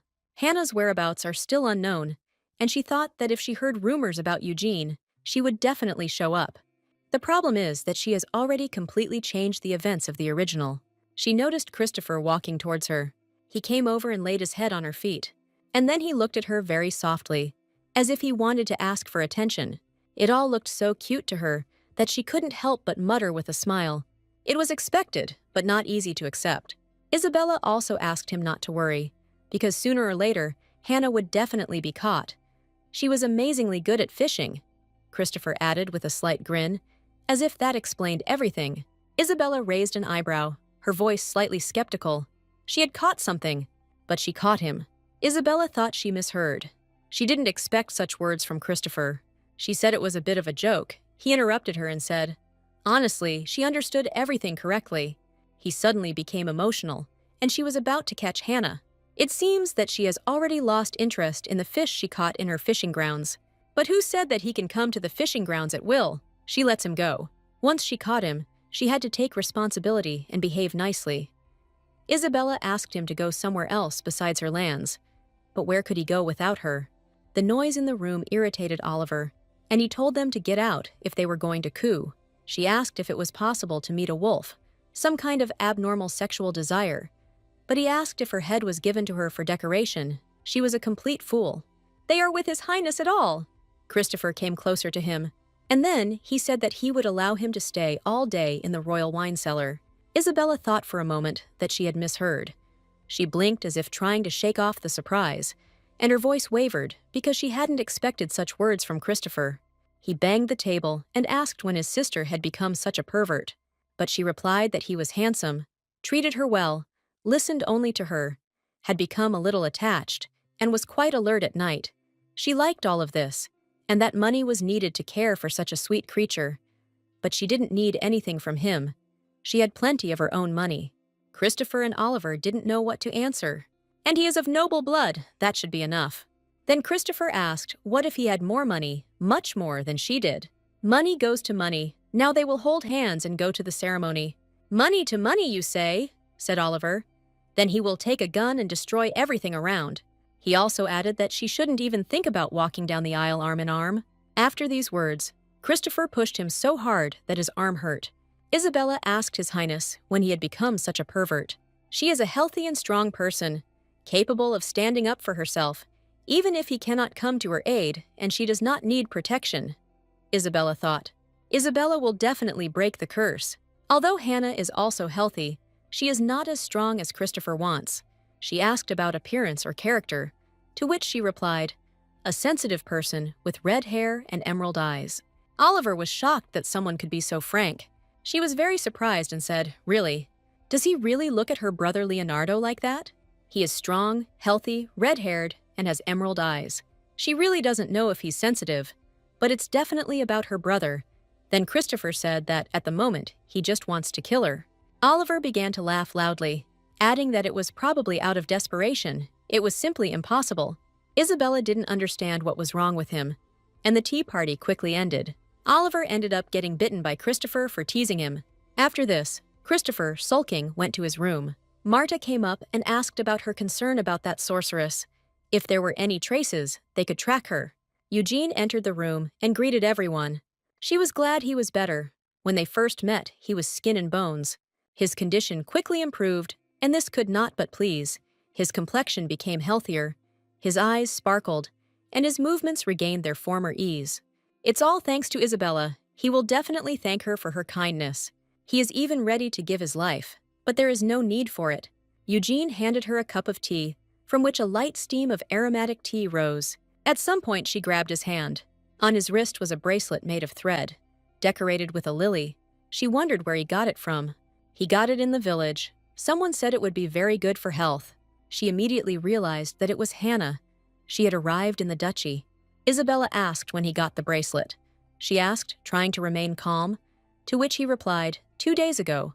not even suspecting the storm of emotions his words caused. Martha asked Eugene to lend her the bracelet for a while. If it helps, then of course it would be good if she stayed in the duchy, but just following the trail would be enough. Martha says she can be tracked. She needs to tell Christopher about this soon. He will be happy. Isabella ran headlong, her heart pounding wildly in her chest. It seemed that even the air around her was ringing with her impatience. Joyfully, she opened the doors of the room with one sharp movement, almost tearing them off their hinges, her eyes shining with anticipation and hope. But the room greeted her with deathly silence. It was empty. Christopher was not there. Only the fluttering curtains by the open window and a light breeze. Isabella couldn't believe her eyes and just stood there in shock. "Damn mongrel," she blurted out through her teeth, her voice shaking with rage and frustration. "He won't listen at all." When she went outside, she started screaming his name. Suddenly, a step was heard from behind, followed by a low male voice calling out to her. Isabella turned around sharply. He asked how she was doing. It was Alan. He had blossomed completely during the time they had not seen each other. She was ready to scream in fear when she saw him. Isabella asked if he had seen Christopher. He said he had seen him walking towards the back entrance with the maid recently. These words upset her. It seems he became friends with this maid. She remembers how the maid treated Christopher to various tasty treats. He asked her what she would do if she had to continue to communicate with him as a dog, to which Lydia replied that she would be glad to be my lady's dog. He said that he shouldn't have asked. Isabella was outraged that they were together and even communicating. She walked quickly towards them. With a very displeased face, Isabella asked what happened. Was it consensual or was it forced? She will never tell anyone. She can keep it a secret until she dies. Christopher said to just forget it, because this fool doesn't know anything anyway. Isabella thought he was still angry with her, because he kept looking away. She thanked Lita for the apple pie. She liked it very much. She was pleased to hear praise from her mistress. Lydia decided to leave them, so that they could talk among themselves. They watched her go. As soon as she left, Isabella asked what they had done to her, but Christopher was not going to answer. It was their secret, already secrets. He had grown up. Isabella had good news, and they were on Hannah's trail. But there is even better news. She handed him the bracelet that she took from Eugene. He looked at her and said that women are good. She didn't understand at all what he was talking about now. Perhaps this is about the situation when she asked about her brother. Apparently, she is still worried about it. She hugged him, stroked him, and said it was just a joke. That's probably why he left her and walked away. But Christopher knew that Isabella would follow him. She only went to see Martha. She needed to comfort him and go together. His Highness is behaving like a little child. He jumped up with the words, "Isabella," and bit. But she repeatedly asked him not to bite his lips. Thus he scolded her nasty things. Blood started to flow down her lip, and then he asked if he could lick it. She leaned over and said that as soon as the bleeding stopped, he should move away immediately. It looked like a kiss again. If she kisses, she wants to do it with a handsome man. But he is only a man at heart. But on the outside, he is a dog. He asked if when he turned into a human, her blood would still be tasty for him. But she didn't know the answer to that question. He'd try it himself someday. He asked, without biting. She answered, "Yes, Your Majesty, you will do whatever you wish. Since you left the house, send her for a walk." Today, they were going to go to the very top. He asked if she wanted to bet on who would get there first. She also clarified what they would be arguing about. Christopher said that the loser would fulfill the winner's wish. Isabella asked that these wishes not be too strange. She put her foot down and said, "Start," but that's against the rules. Isabella ran as fast as she could. To defeat the wolf Christopher, you simply have to be cunning. Here he suddenly overtook her, but she said that the game should be played humanely. Right on target, she can't. She needs to take a shortcut and catch up. She stopped to look around. But then I heard some strange rustling from behind me. It was a huge animal, similar to a wolf, but with the face of a bird. The stomach was determined, looking at Isabella with a fierce gaze. This mountain is used for regular walks, but apparently it's all because of its blood. She took out her sword and began to attack first. Her swing was decisive because she never doubted herself. She cut off the head, but it did not die. Only black liquid flowed onto the ground. She needs to win before it recovers. She raised her sword and said, "Either it or she will win, but no one is going to give up." After the subsequent blows, Isabella stood in a stance as if waiting for it to rise to its feet again. The animal continued to lie down. Its entire body was covered in scratches, and the black liquid was scattered all over the ground. Suddenly, she heard another rustling sound and turned her head. Christopher flew out of the bushes, calling her. She didn't expect to see His Highness so quickly. If he hadn't warned her, she might have swung at him. Christopher expected her to whine again, but she seemed to be coping well. She stood there in bewilderment, wondering how he knew. There was a strong smell of blood everywhere. He couldn't help but notice it. She had destroyed the very core. It wasn't easy to do that. Isabella did not know what a core was, and in her ignorance, she chopped it up. In fact, that's what happened, and she chopped it until it died. Christopher started laughing loudly. And she really is something. The first person to kill a chimera without even knowing about its core. If he had arms, he would have given her a standing ovation, and she thought it was a compliment. But for some reason, she felt awkward after his words. There are two options why the monster is here. The first is that the monster came here from the northern mountains, and the second option is the work of the Empress. This reminds Isabella a little vaguely of the original. An Empress, a sorceress who commands familiars, mostly birds, especially crows. Unable to communicate with large animals due to her limited abilities, she is obsessed with creating chimeras that would obey her commands. Chimera, the monster she killed. Because it's an artificially created monster, the probability of its appearance is much lower in the north. They need to go down and tell Oliver everything. Halfway up the mountain, he and Christopher decided to head back. It would have been nice if they had just returned to the mansion, but now it was His Highness's turn. It hadn't even been 5 minutes since she had killed the monster, and had already finished off several. She doesn't even know where their core is, so it takes a long time to destroy them. It's definitely the Empress's work. She released them. Christopher looked at her with sweet eyes and said that it was too much for him, but it wouldn't work on her now. He was upset that it didn't work. Then Christopher called Isabella mistress. This made her feel too disgusted. Then he continued to say that she can't kill them instead of Christopher, but Christopher is very scared. He wants a hug. It's funny that Gibble can catch everyone himself. He has nothing to worry about. She asked not to impersonate someone else. Christopher left her. There was only one snake left here, a fucking wolf bird. It sounded too rude, and he also stepped into black goo. When they came down, the first thing they did was report this fact to Oliver, and hearing the chimera, Oliver took the knights and climbed the mountain. Martha followed him to find the place where the monsters came from. Everyone has a lot to do. It's a pity that Isabella can't go outside again. Christopher asked what she was drawing. She showed him a drawing where she tried to depict him, but Christopher hoped it wasn't him. The animal show, the kindergarten. She shouldn't be lying, because he doesn't look so wrinkled. But she thinks she did a pretty good job of portraying Christopher. Someone knocked on the door of the room. She allowed them to enter. It was Eugene. He brought good news for Isabella. They managed to find the sorceress Hannah Manhwa. Isabella couldn't believe that after so long waiting to meet her, they were able to find her. She is no longer in the duchy, but fortunately still in the north, Eugene said. Tomorrow, as soon as it gets light, the teacher will take her. Now he will leave them. Christopher looked at him with a kind of angry expression. Isabella took his head in her hands and turned to him. Your Highness, tomorrow he will be able to return to his appearance. The morning will come, and he will return. Now this is truly the end of the day of life with Christopher. If he hadn't become a wolf, she would never have had the chance to communicate with the prince. Christopher looked at her with pitiful eyes. They've been waiting for this for so long and should be happy, but it's still a bit of a shame. Isabella became much more attached to him than she expected, which is why she did not want to take him under even temporary protection. Christopher noticed that Isabella had a very warm look in her eyes today. She said that because today is the last day, she remembers it so as not to forget anything. She said it as if he was going to die.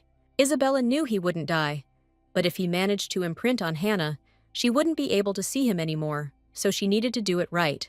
She took his muzzle, pulled it towards her, and gently kissed him on the nose. A kiss goodnight and a kiss goodbye, she said. She wished him good dreams. It's hard for her to sleep hugging Christopher. When she turned around in the morning, her hand touched Christopher, but in her sleep, she did not understand what kind of texture it was. The fur was gone. He will be glad if she stops touching him. Isabella opened her eyes to get a better look. She jumped up screaming, a huge shock on her face. Christopher took her hand and then said good morning. She noticed the silver hair and golden eyes. Then she realized that she was lying in the same bed with a naked prince. Isabella even doubted whether this was really her Christopher. When he stood up, she suddenly jumped back, because he was completely naked. Everyone could hear screams from the room. I asked her to calm down a little, but at the moment she cannot be calm. She asked why he suddenly became human, but he himself does not know. He opened his eyes. And he is human. Perhaps the poison with which the Empress poisoned him has been absorbed. But then it turns out that there is no need to look for Hannah anymore. They stood a meter apart. Christopher wanted to ask her a question. He was curious if she thought he was handsome. Only the lower part is covered, and he looks like a pervert. But of course, the main character is a little different. She answered him. Yes. She didn't understand where all of Christopher's fat had gone. He had covered himself up, because she was looking at him somehow slyly. But also, Isabella was feeling his chest. She asked him to wait a little. She needed to go get Oliver. And Isabella went downstairs. She couldn't believe how this could happen. The meeting she had imagined. The reunion. With respect for the now human Christopher, clothed of course. But as they say, dreams are worth a dime. Most likely, he imprinted on her, and not on Hannah, as it should have been. Imprinting occurs in 2 stages: psychological love and affection for a partner, physical attraction. They constitute a physical imprint at the moment of the union of these 2 conditions. But she didn't see any of them. Even after saying goodbye to him last night, she didn't feel loved. Christopher walked out of the room, holding a robe in his hand. He came up behind her and threw it on her, because you shouldn't walk around in your underwear. He shouldn't walk around only half covered. But who's talking? She sent him back to his room and ordered him not to leave it. The door slammed shut and he just froze in place. Christopher's appearance scared her. She urgently needs to wake up Oliver. She entered the room and was not surprised that he was still sleeping, although it was already 11 o'clock. She is also an owl, but he is much bigger. Isabella shouted his name. He jumped up and asked what happened. Then she answered that His Highness had become a man. He asked about the sorceress, whether she had arrived at the castle. But her answer was negative. He was just sleeping and just woke up as a man. Oliver wondered how it was possible, how he could wake up a man. Isabella got scared, opened her eyes, and there was his chest. Oliver reached for his sword. Isabella asked what he was going to do.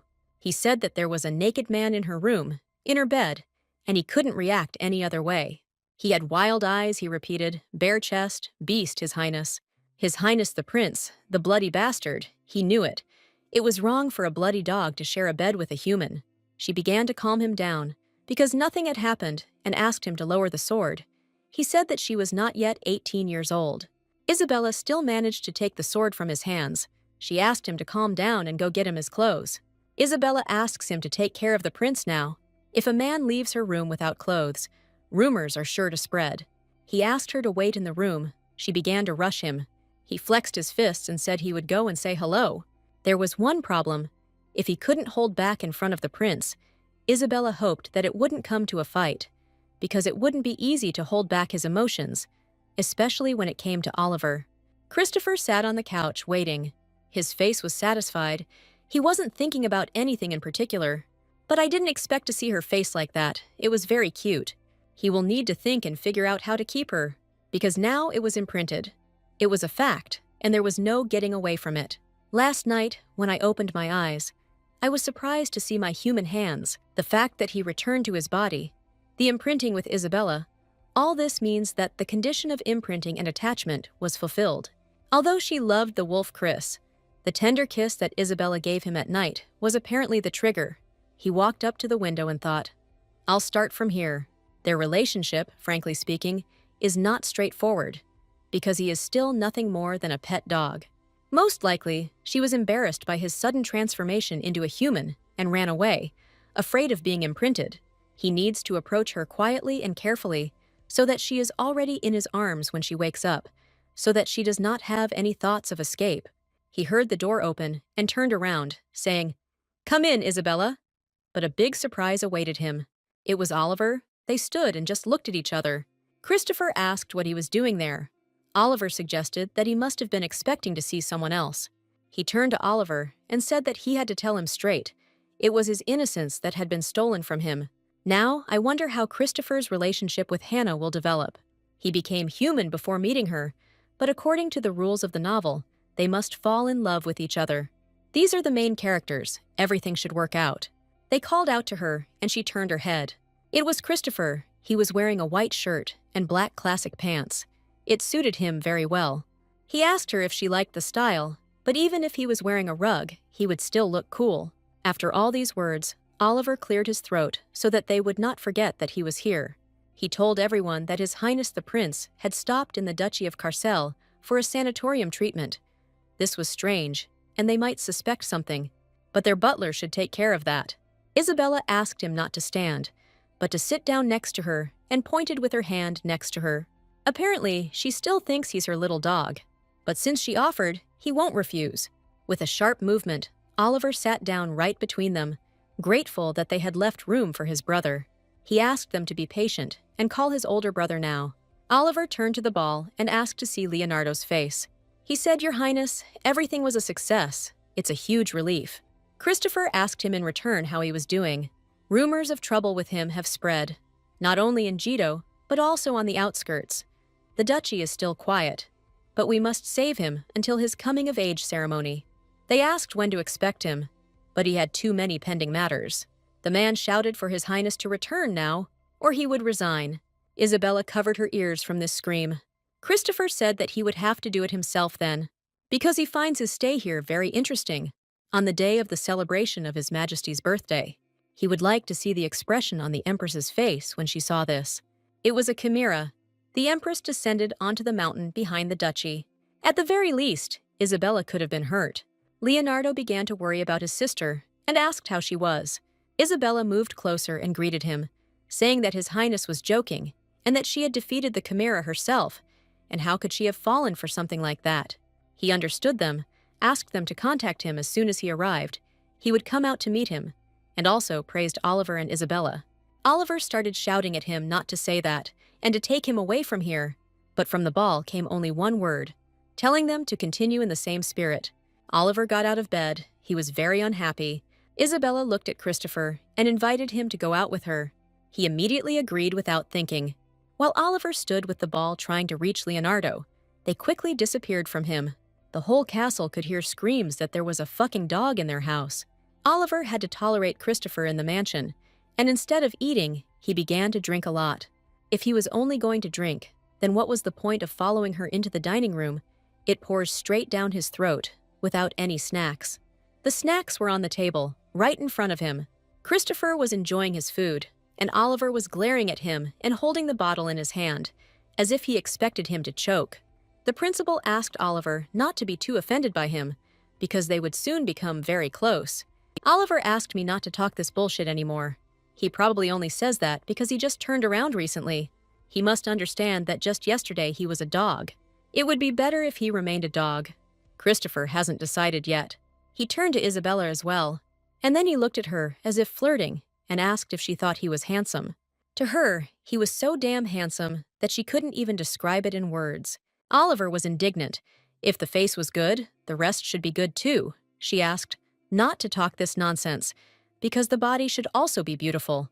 Christopher suggested that he go to the wine cellar, but this time it wouldn't work. He will allow him to take as much wine as he wants. Oliver thought about it, because how could he refuse such an offer? Christopher then asked if their dialogue was over. Without waiting for an answer, he broke off a piece of the airy pie, and with unexpected tenderness reached out to Isabella, clearly intending to feed her from his hands. Isabella mechanically opened her mouth, but at that very moment, someone's hand flashed between them. Oliver intercepted the fork with a triumphant look, bringing the treat to his sister, and began to feed her himself, saying, "Your brother will treat you." She grabbed his face, her eyes flashing, then asked what he was doing. Isabella stood up and started yelling at him because he was really sick and grabbed her jaw so hard that it hurt. But he can't just watch them fall in love. Isabella considered these words complete nonsense. If he was drunk, then let him go to his room and sleep it off. What he was thinking would never happen, she added, rolling her eyes. Because she and the prince were just friends, she grabbed him by the scruff of the neck, but Oliver immediately began babbling, I'm sorry, I won't do it again." His tone was so pathetic that even Christopher involuntarily snorted. Isabella turned and suggested that His Highness go and leave Oliver here, since he had already gotten on everyone's nerves. She turned to him again. because he ignored her. He had a kind of angry and gloomy face. He asked where she was going. Isabella didn't expect such an answer to her question. Christopher stood up, his face unreadable. "Maybe just leave me here," he suggested coldly, irritation clearly evident in his voice. Isabella felt a sinking feeling inside her. Had she done something wrong? These thoughts immediately flashed through her mind, but she couldn't figure out what exactly she had done wrong. His gaze was so icy, she even thought that he could kill her on the spot. What was happening to him, she thought. At that moment, Martha entered the room. Seeing the prince, her eyes widened. She asked how Christopher became human again. This burst out of her, in complete bewilderment. But it just happened somehow. She didn't expect it to happen today. And why not a day earlier? If he was going to. And they forgot. It's a pity. But first she has to ask about the main character. Marta straightened up and said in a businesslike manner that Hannah was waiting for them in the living room. Isabella immediately jumped to her feet. They had to go. And now, she said sharply, glancing at Christopher, her tone leaving no room for objection. From the first meeting, everything went wrong. He couldn't imprint. I thought that if he got used to her face, then it would work out later. Hannah bowed and greeted everyone. She made a graceful curtsy, smiling from ear to ear, and introduced herself. "I am Hannah Manhwa. Very pleased to finally meet you in person." Looking at her in person, Isabella sees that she herself is as neat as her name. She said with a smile on her face that they needed her help.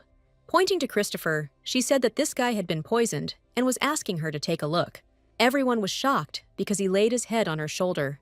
Isabella was irritated that he was behaving like that in front of the guest. Hannah covered her mouth with her hand and said, "God." She asked for his hand. But what is she waiting for? Let him take it quickly. He asked Isabella to take it herself because he was scared. But she was not at all scary, although Christopher suddenly cringed, as if in front of him was not an elegant lady, but a real monster. What was happening to him today? She thought in despair. Martha said that Mr. Christopher was a coward. Despite his appearance, what could a man called the terror of the battlefield be afraid of? Finally, Anna managed to take his hand, but he did not let go of Isabella's hand either. When he was Chris, I could only feel his paws, which were covered in fur. Now he has such long arms, it's all somehow amazing. She looked at his face, white and silver hair, and beautiful yellow eyes. Isabella asked him if it hurt or not, because his eyes were red. He said it was because of her. The examination was over. Christopher abruptly removed his hand. "There's nothing to worry about," Hannah said. "No signs of poisoning, completely healthy. They can't relax until they get a diagnosis," although she's glad he doesn't have any problems. But then Hannah continued to speak. The reason why he was healthy, her voice sounded mysterious, as if she was revealing some mysterious secret. There is a monster in him, no. More precisely, he is a demon. Hannah straightened up. Her eyes lit up with professional interest. She added, or rather, demonic blood flows in his veins. They sat and listened attentively. A tense silence reigned in the room, holding their breath, listening to her every word. Even the air seemed thick with unspoken questions. Christopher asked if she could see that, but she could see much more. He tilted his head to the side, his voice filled with genuine interest. Then he asked even more. Hannah sees the connection between them, as well as the fact that she is unstable. Isabella sat there, her gaze full of bewilderment, moving from Hannah to Christopher and back again. She didn't understand what connection she was talking about. Fragments of thoughts were spinning in her head, but none of them formed a logical picture. Martha looked at her and then asked what she was talking about, but she had no answer to that question. Christopher walked up to Hannah and grabbed her chin. She seemed to have talent and a keen eye. Christopher chuckled coldly, his fingers lightly squeezing Hannah's chin. "But you know, words like that usually don't live long," he whispered so quietly that only the two of them heard. A dangerous spark flashed in his eyes. Isabella didn't understand how this could happen to the main character. Shouldn't the two of them fall in love? She thought. If he had known how presumptuous she was, he would have kept quiet, she apologized. Christopher unclenched his fingers and leaned back casually on the sofa, folding his hands in front of him, his posture radiating some kind of restlessness. But the tension in the air still hung like the silence before a storm. Then he turned to Martha, and she immediately understood everything. "Pretending to be busy, we really do have to go," she announced too loudly, trying to diffuse the situation. She put her hand on Hannah's shoulder, hinting that it was time for them to say goodbye. The sorceress silently stood up and left. Isabella watched her go. Isabella asked what was going on with Christopher, to which he replied that she was being too arrogant. They couldn't even get close, let alone imprint. She hoped that Christopher would at least perceive her as someone who helped him. She didn't think that she would be cursed by an arrogant person. Isabella stood up and was about to leave. Then he took her hand and asked where she was going. She replied that she needed to say goodbye to Hannah properly. Christopher looked at her like a child. Thanks for the clarification. That's what was expected to be said from him, she called her. So she definitely needs to say goodbye properly. Turning and looking at Christopher, she said she would be back soon. Isabella managed to catch up with Hannah. The sorceress, in turn, bowed and apologized for not being able to help. But in reality, it was not she who should apologize. Isabella herself apologized for the fact that they invited her and treated her badly. Hannah said she was very kind. But Christopher was very kind too. It's just that he was probably not in a good mood today, and she hoped that her mood wouldn't be spoiled too much. Because of this, his displeasure was understandable, because she was so self-confident. "Don't worry, it's okay," Hannah said softly, and Isabella felt a weight lifted from her soul. She was actually glad to hear that. Maybe it wasn't that bad, she thought. She held out her hands to her with a smile on her face. Isabella extended hers back without thinking. Something in the gesture felt right, like it was meant to be.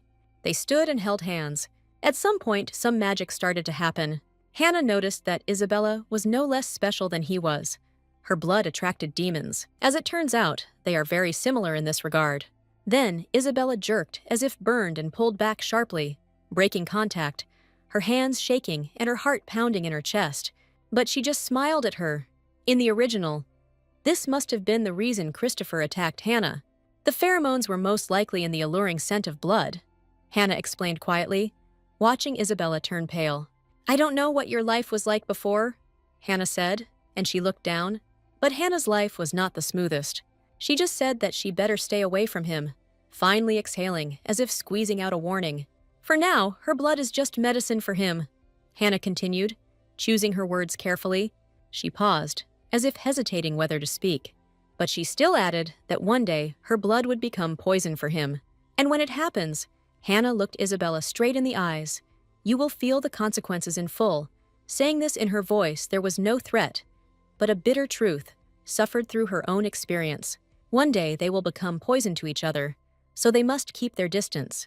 She thought that her blood was a tonic, or a medicine for him, but not a poison. Because of her blood, Christopher would have problems.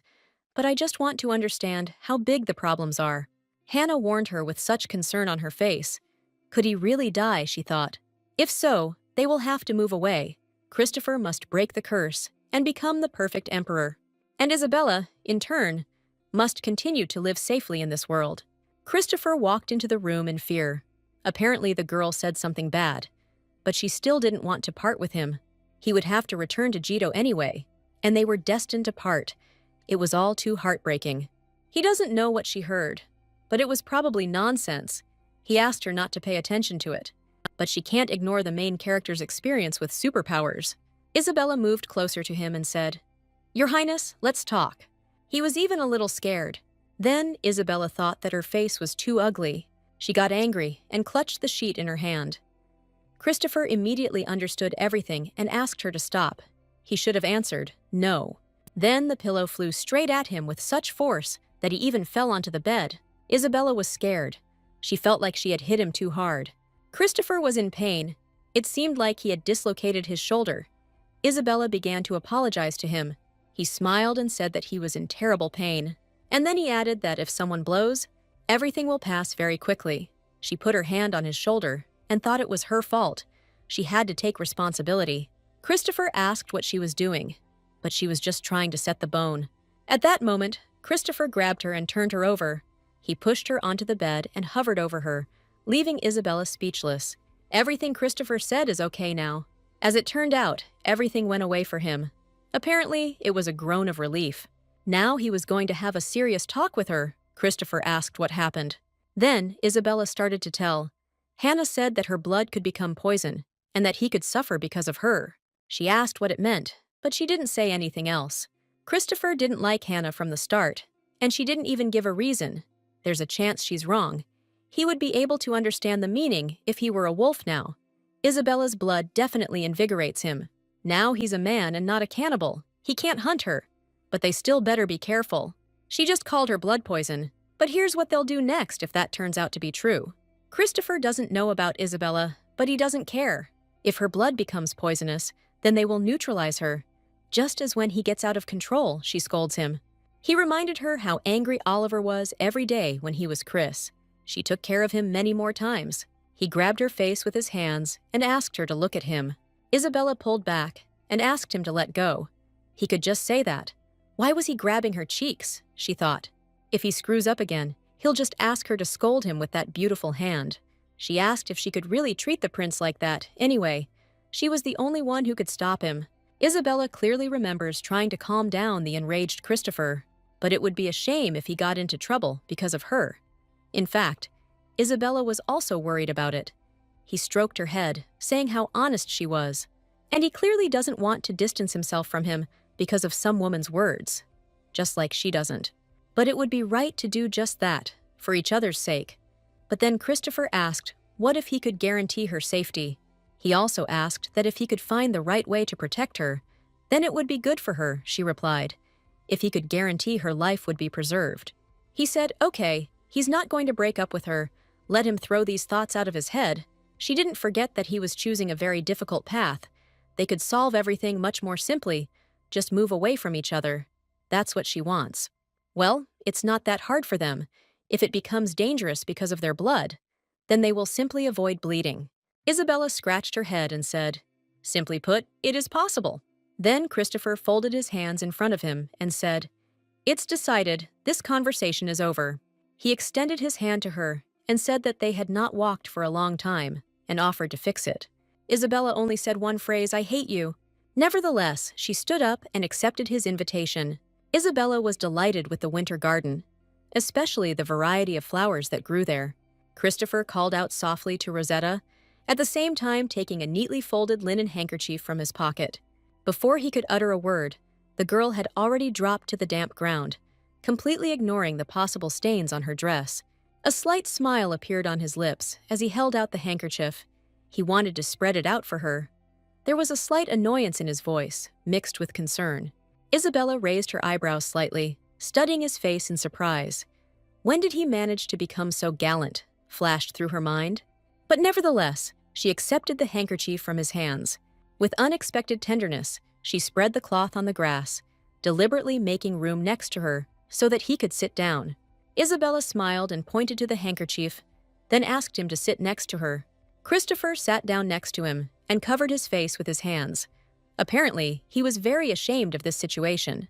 Isabella began to weave plants together, but since she hadn't weaved for a long time, she forgot how to do it correctly. He looked at her in surprise and then asked what she was doing, to which she replied, you'll see, you'll find out. With deft movements, she wove a wreath and, without giving him time to come to his senses, placed the creation on his head.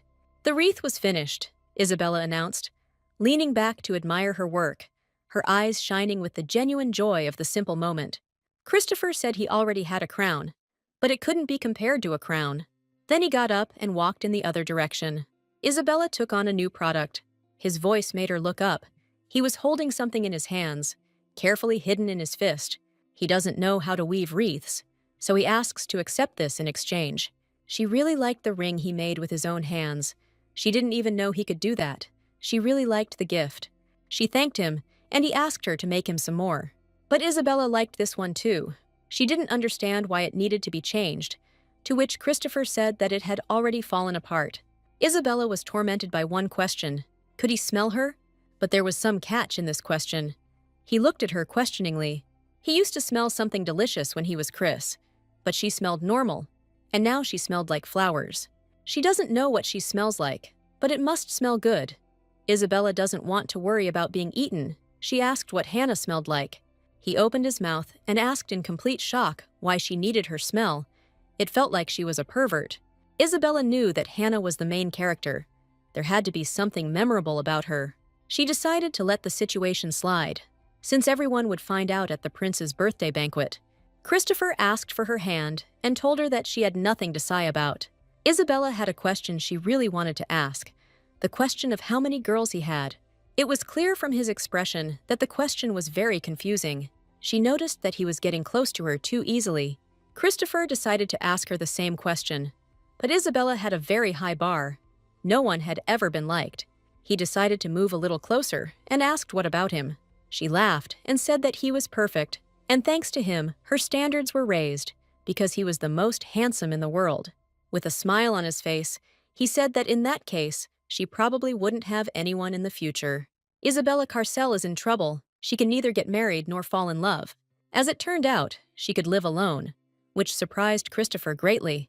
She doesn't want to marry a man who is experienced in relationships, so she will take a puppy and live alone. Then Christopher indignantly shouted that he was there. Well, what kind of relationship can there be if they are just friends? With the words, "not friends," Christopher turned away from her. She didn't expect such an answer. He continued to sit there, offended. Now the question was in her head. If they are not friends, then who are they? Perhaps they were colleagues who had overcome adversity together, she suggested. Then I voiced my opinion to him, to which she replied that there was no need to decide for him. They have a deeper relationship than what she says. And it seemed that he was talking about the relationship between a dog and its owner. It seemed to Christopher that she still saw him only as a pet. Then she stood up and said that she recognized him as a real person. Christopher stood up and said he was going to leave to find another owner. Isabella asked not to do this, because they had not yet prepared. Before she could finish speaking, Christopher clamped his lips over hers, making it too difficult to say anything further. Apparently, he was very angry with her.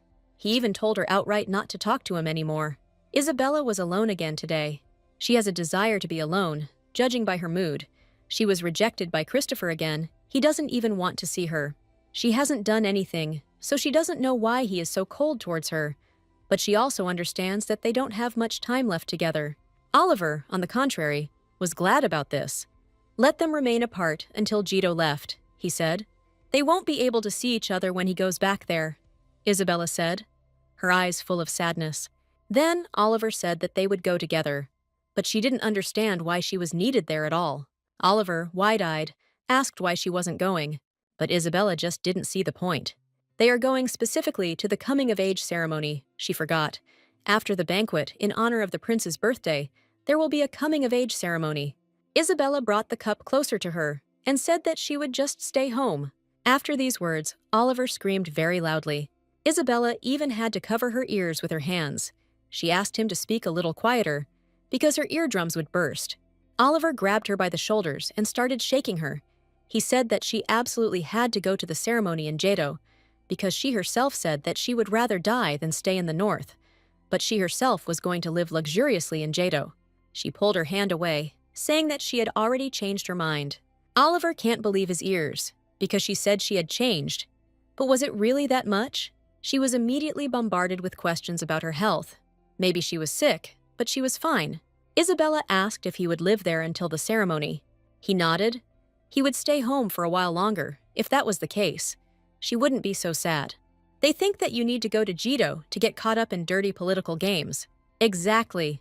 Besides, the Empress will be there. She will not remain on the sidelines, Isabella decided to add. Especially after Isabella looked after His Highness and protected him. The Empress will consider her a henchman and will start to bite her vilely until she loses heart. Poets reason she will not go.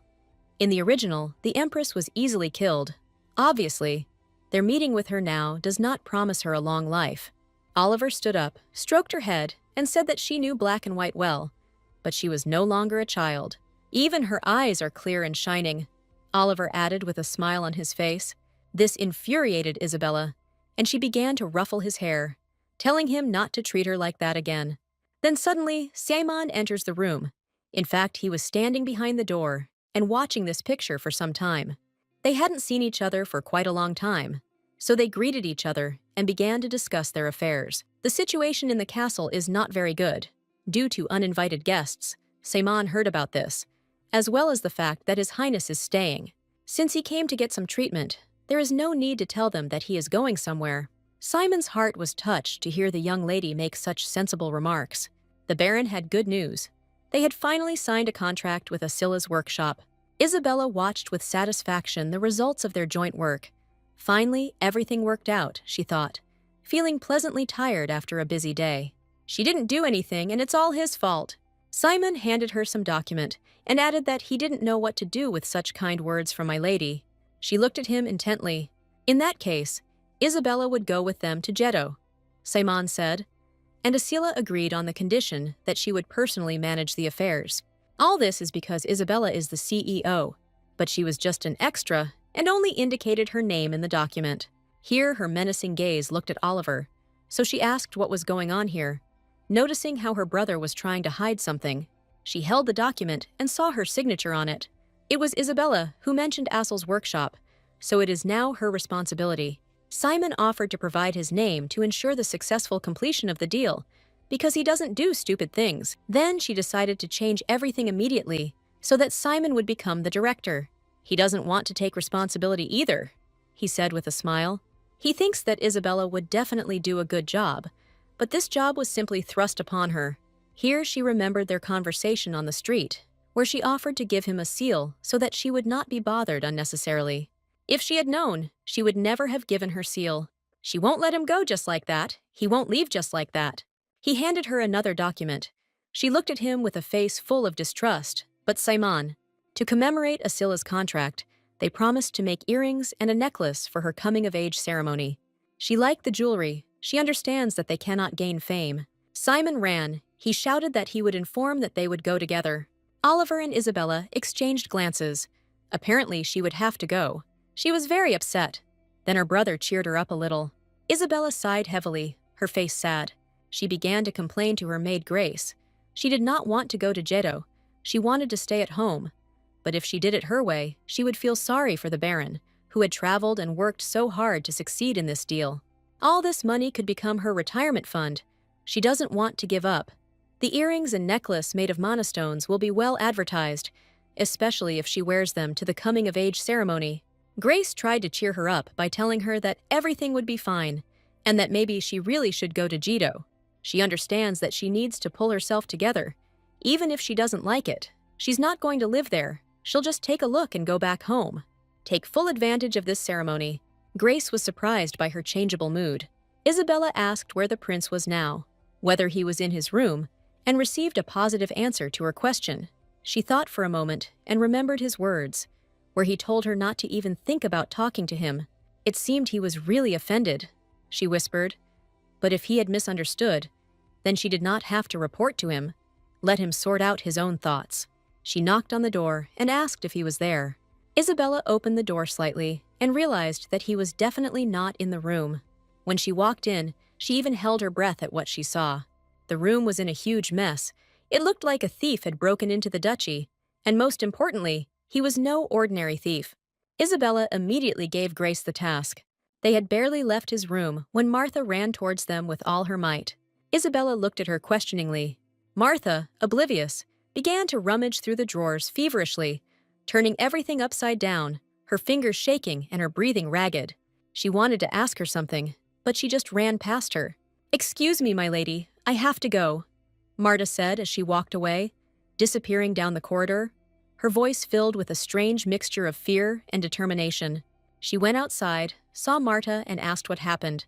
As it turned out, the barrier was broken.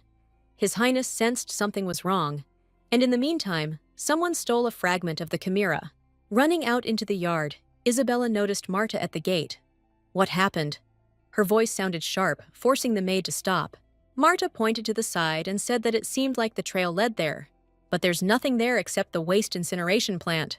Isabella thought he was planning to burn the evidence. She and Grace ran, Martha shouting after them to wait for her. They were determined. The maid took out the knives. The boy sat on his knee and looked at the burning flames. His clothes were similar to those worn by the servants of their family. He had some kind of gold bag in his hands. Isabella screamed at the top of her lungs for Grace to stop him. Then, she launched the first dagger in his direction. It flew straight into his hand. Black blood flowed, and the bag fell to the ground. They approached him and asked what he was doing there. The boy stared at Isabella.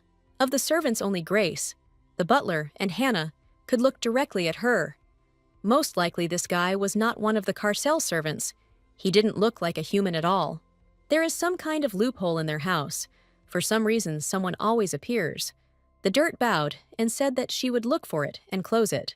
But she can't just close it, because it's a creature, a monster. And this monster was so high level that it was able to break through her barrier. Marta divided the space so as not to damage the buildings. In any case, monsters rarely look like people. Marta also suggested capturing him alive and doing some research, but Grace shouted that they just needed to get rid of him. Then the boy looked at them all. His face was calm and very pale. With a hissing and squelching sound, 3 snakes crawled out of his mouth, their scales shimmering poisonous white. And then 3 snakes crawled out. They started talking to each other. They were caught, so they can eat. Someone allowed them to eat if they were caught. Isabella smiled and asked who told them this. One of the snakes smiled back at her and replied, "That woman." Grace and Martha did not understand what woman they were talking about. Then Isabella thought that perhaps they were talking about the Empress. It was hardly possible to talk about that. "There are 3 women here. Each one will get one," said one of the snakes. They glanced at Isabella and said that this woman seemed the most delicious. Grace covered Isabella with her hand and asked her to move away. She is Martha, the elite sorceress who always controls the battlefield, and Grace, a natural-born elite assassin. She doesn't need to interfere. The girls stood next to each other, and the snakes headed straight towards them. "And it doesn't hurt at all," said one of the snakes. Marta stood in shock that practically nothing happened to the snake. It seems that the Empress prepared the monster especially for Martha. Grace stood in front of them and said that she would try to deal with them herself. She seemed to fly up to them and cut all 3 necks with her dagger. Black blood poured out of the body, and the head flew off to the side. They didn't care at all about such actions, so they decided to try to attack again. Dirt wiped her face with her hand and realized that they wanted to do this kind of thing endlessly. Isabella stood watching and wondering where their weak spot might be. One thought did come to her mind, however. She swung the dagger and threw it straight at the boy. Then, one of the snakes tried to cover him with itself. Marta found this interesting. It's funny that she didn't notice it right away. Now she has an understanding of what needs to be completed. She raised her scepter, and a huge stream of energy was released from it. Martha directed all her power towards them. Suddenly, one snake appeared on Isabella's hand. It wriggled and tried to bite her. She tried to throw it off, but it was all to no avail. At some point, she jerked her hand so sharply that it came loose. The snake fell to the ground and did not move. The remaining 2 looked at them with furious eyes. These were high-ranking monsters, and she was able to deal with them herself. They were in pain, they were dizzy, they seemed exhausted. Isabella had told Martha before that these were advanced monsters, and that she was a little weird, and that they were pretty smart. Exhausted, they just sat in a heap and talked among themselves. Isabella clenched her fist, laughed loudly, and asked who wanted to bite her next. Then they looked at each other and said that they would not do it anymore, no matter what smell was coming from her. Isabella focused on what they said was a delicious smell.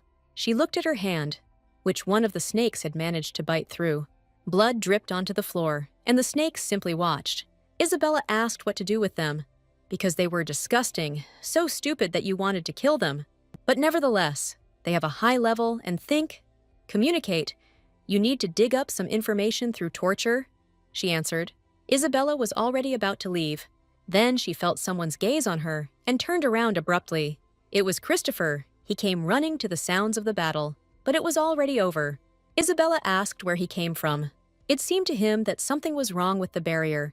He went to check it, and there was the owner of this head. He had to get rid of him. But he assumed that the real monster was the boy she captured. She's not sure, but maybe that boy stole the chimera fragment. Christopher pointed his sword at him and asked why he was still alive. The boy ran up to her, fell to his knees and hugged her legs. It seemed to Christopher that she was not satisfied with just him and began to tame all the monsters. The boy continued to call her, but Isabella only asked him to shut up. Christopher noticed that she was hurt and took her hand with a very worried expression on his face. He looked at her with warmth, and there was also playfulness in his gaze. When he tried to drink her blood, she pulled her hand back and covered his mouth with her hand. At this moment, he felt very awkward. He also asked Marta to take care of everything. It was dangerous for him to stay here. When she asked if he was sure, he was silent for a second. At that moment, he thought only about Isabella and her well-being. He expected this, but he really suffers. Even in human form, first they need to determine if he is poisonous. The boy said that there was no poison in it, but if that was a lie, Grace would immediately cut off his head, so he changed his answer and said that there was. Then she came up to him and started to pat him. It was painful for him, because he had a fever and the wounds were burning badly. The boy asked the lady to save him, but he bit with his poisonous fangs. Then he promised that from that moment on, he would obey only her. Marta asked to minimize her movements and take a rest. She will quickly analyze his poison and make an antidote. Then she grabbed him by the scruff of the neck and dragged him along with her. Isabella hoped that everything would be fine, but thoughts of killing him never left her. Isabella lay in bed, completely out of strength for anything. Oliver and Grace screamed that they would just get rid of this bastard. But you can't just get rid of him. Let him send him to hell in the most painful way. She also asked them to be a little quieter. They were concerned about her well-being. Grace ran for a doctor, but Isabella simply drove them away. Now she just wants to relax. Hearing a click, she opened her eyes. It was Christopher. But how could she tell him that she was in mortal pain when he had that face? She grows dull, as if she had caught a cold. She wonders whether he is alive or not, because Oliver will not stand on ceremony with him. For now, Martha is practicing on it, but everyone knows that she will practice on it until it dies. Christopher was worried about whether she liked him, but she didn't even say that, so he said he was lying, because she protected him when he tried to kill her. They need to get information out of him, because this is all for him. Christopher was most worried that he would put her in danger, but she laughed it off and said that if anything happened, she could escape. He asked what he should do then, catch her or let her go. The sorceress was right. Because of her, he could get hurt. If he's talking about yesterday, then it wasn't that dangerous. He started talking about her blood. A huge thirst to make it his own.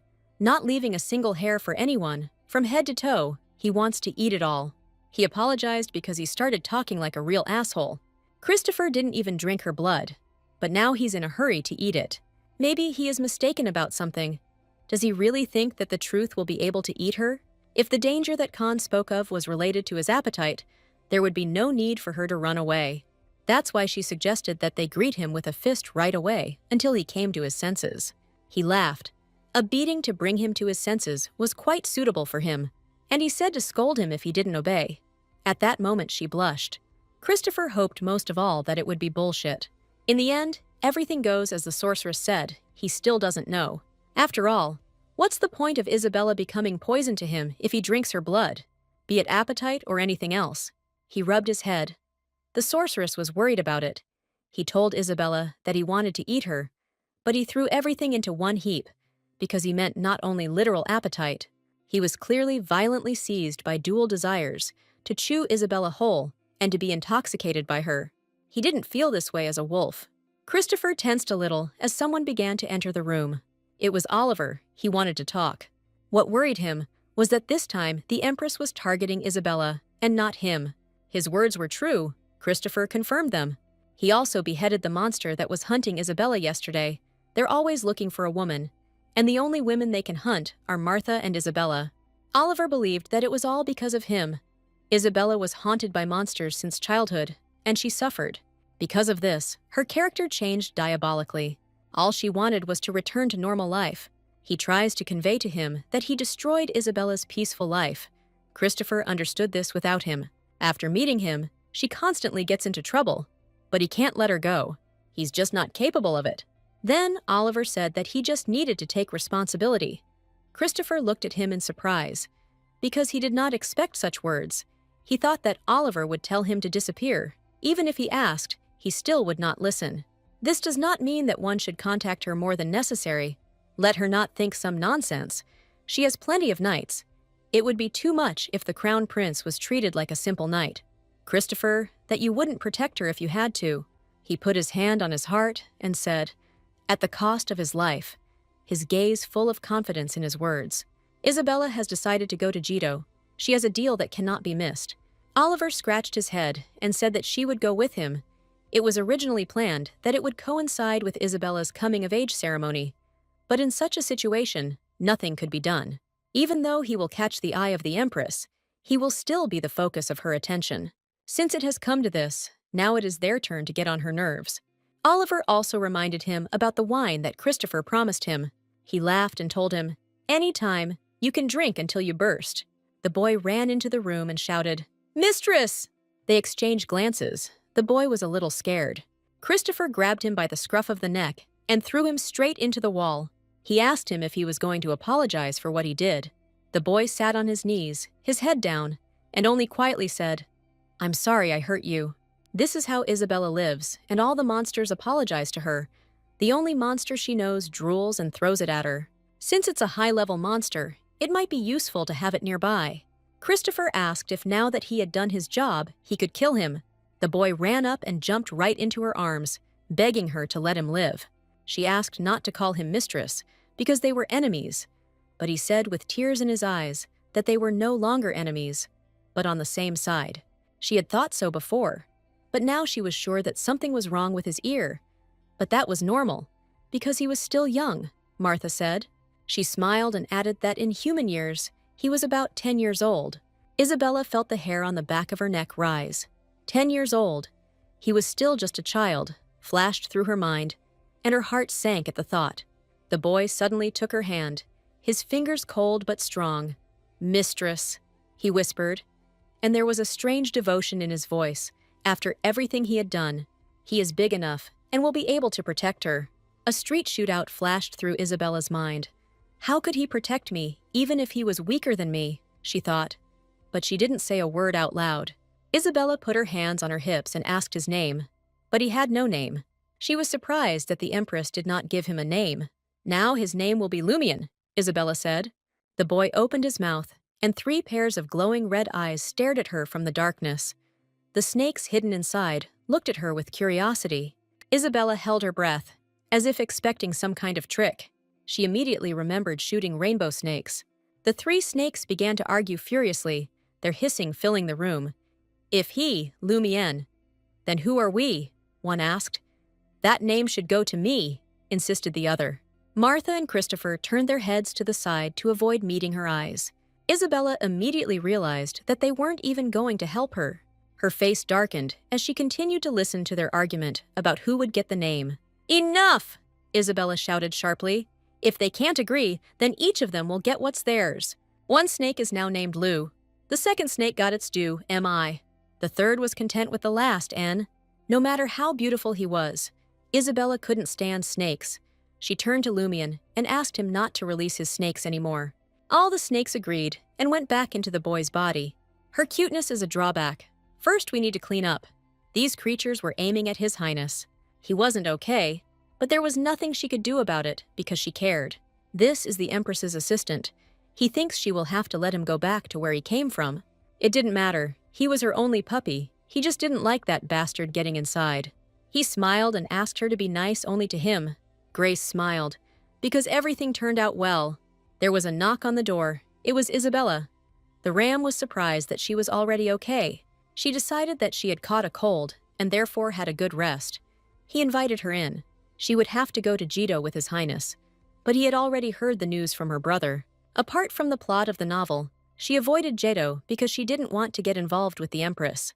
As long as she recognizes her as her enemy, nothing else matters to her, and she doesn't know when another monster will be sent to disturb her sleep. It would be much safer to be inside the fence of their family's estate.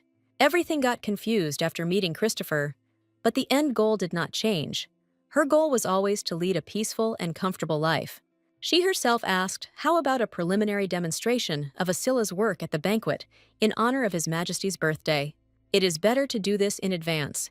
In addition to the nobles and Jito, noble people from each province will come. If they show the decorations at the right time, the result will certainly be excellent.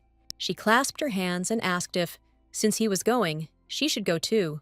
Simon even jumped up, because it was she who had to do it. She had the necessary influence in Jito, so that they would get the necessary PR effect. Nobody likes it if a boring old man does it. The influence the Baron speaks of is actually rumored to be from the bad class. She will do what she must.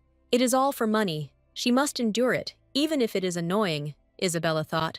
She also understands that there is little time left, but it would be nice to ask Asila to make other accessories. Isabella thought it would be better to make them for her parents, and also for their older brothers, since they were going to promote the jewelry. The Baron was surprised, and then asked if she had any ideas yet. She thought that she needed to prepare brooches for her father and brothers. And for Mother, a necklace, a ring, and earrings. Isabella knows there are only 10 days left, but it would be great if they could make it. But he hopes that Asila won't give up on it. Simon asked her not to worry. The accessories that would be presented at this banquet had already been prepared, and were now in the final stage, so her request was quite feasible. The Baron did not let us down, even at the final stage. She plans to make a contract with a wizard, so that magic can be placed into a processed mana stone. Simon reminded her about the guy who came, because she really praised his skills. If everything suits him, then she is not against signing a contract. Now, there is only one person left. She handed him a piece of paper and said, "If possible, let them do this first." Simon looked at the sketch carefully and asked what it was. She smiled and said that this was a piece for the prince, since it had come to this, and that they should not make Christopher the best model for Carcel's jewelry.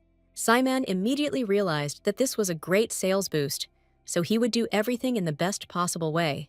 Lumion screamed and begged not to leave him with this witch.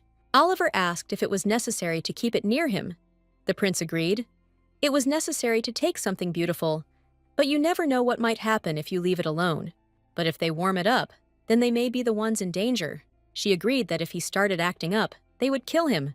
Isabella was outraged that Oliver and Christopher had become so close. They get along well.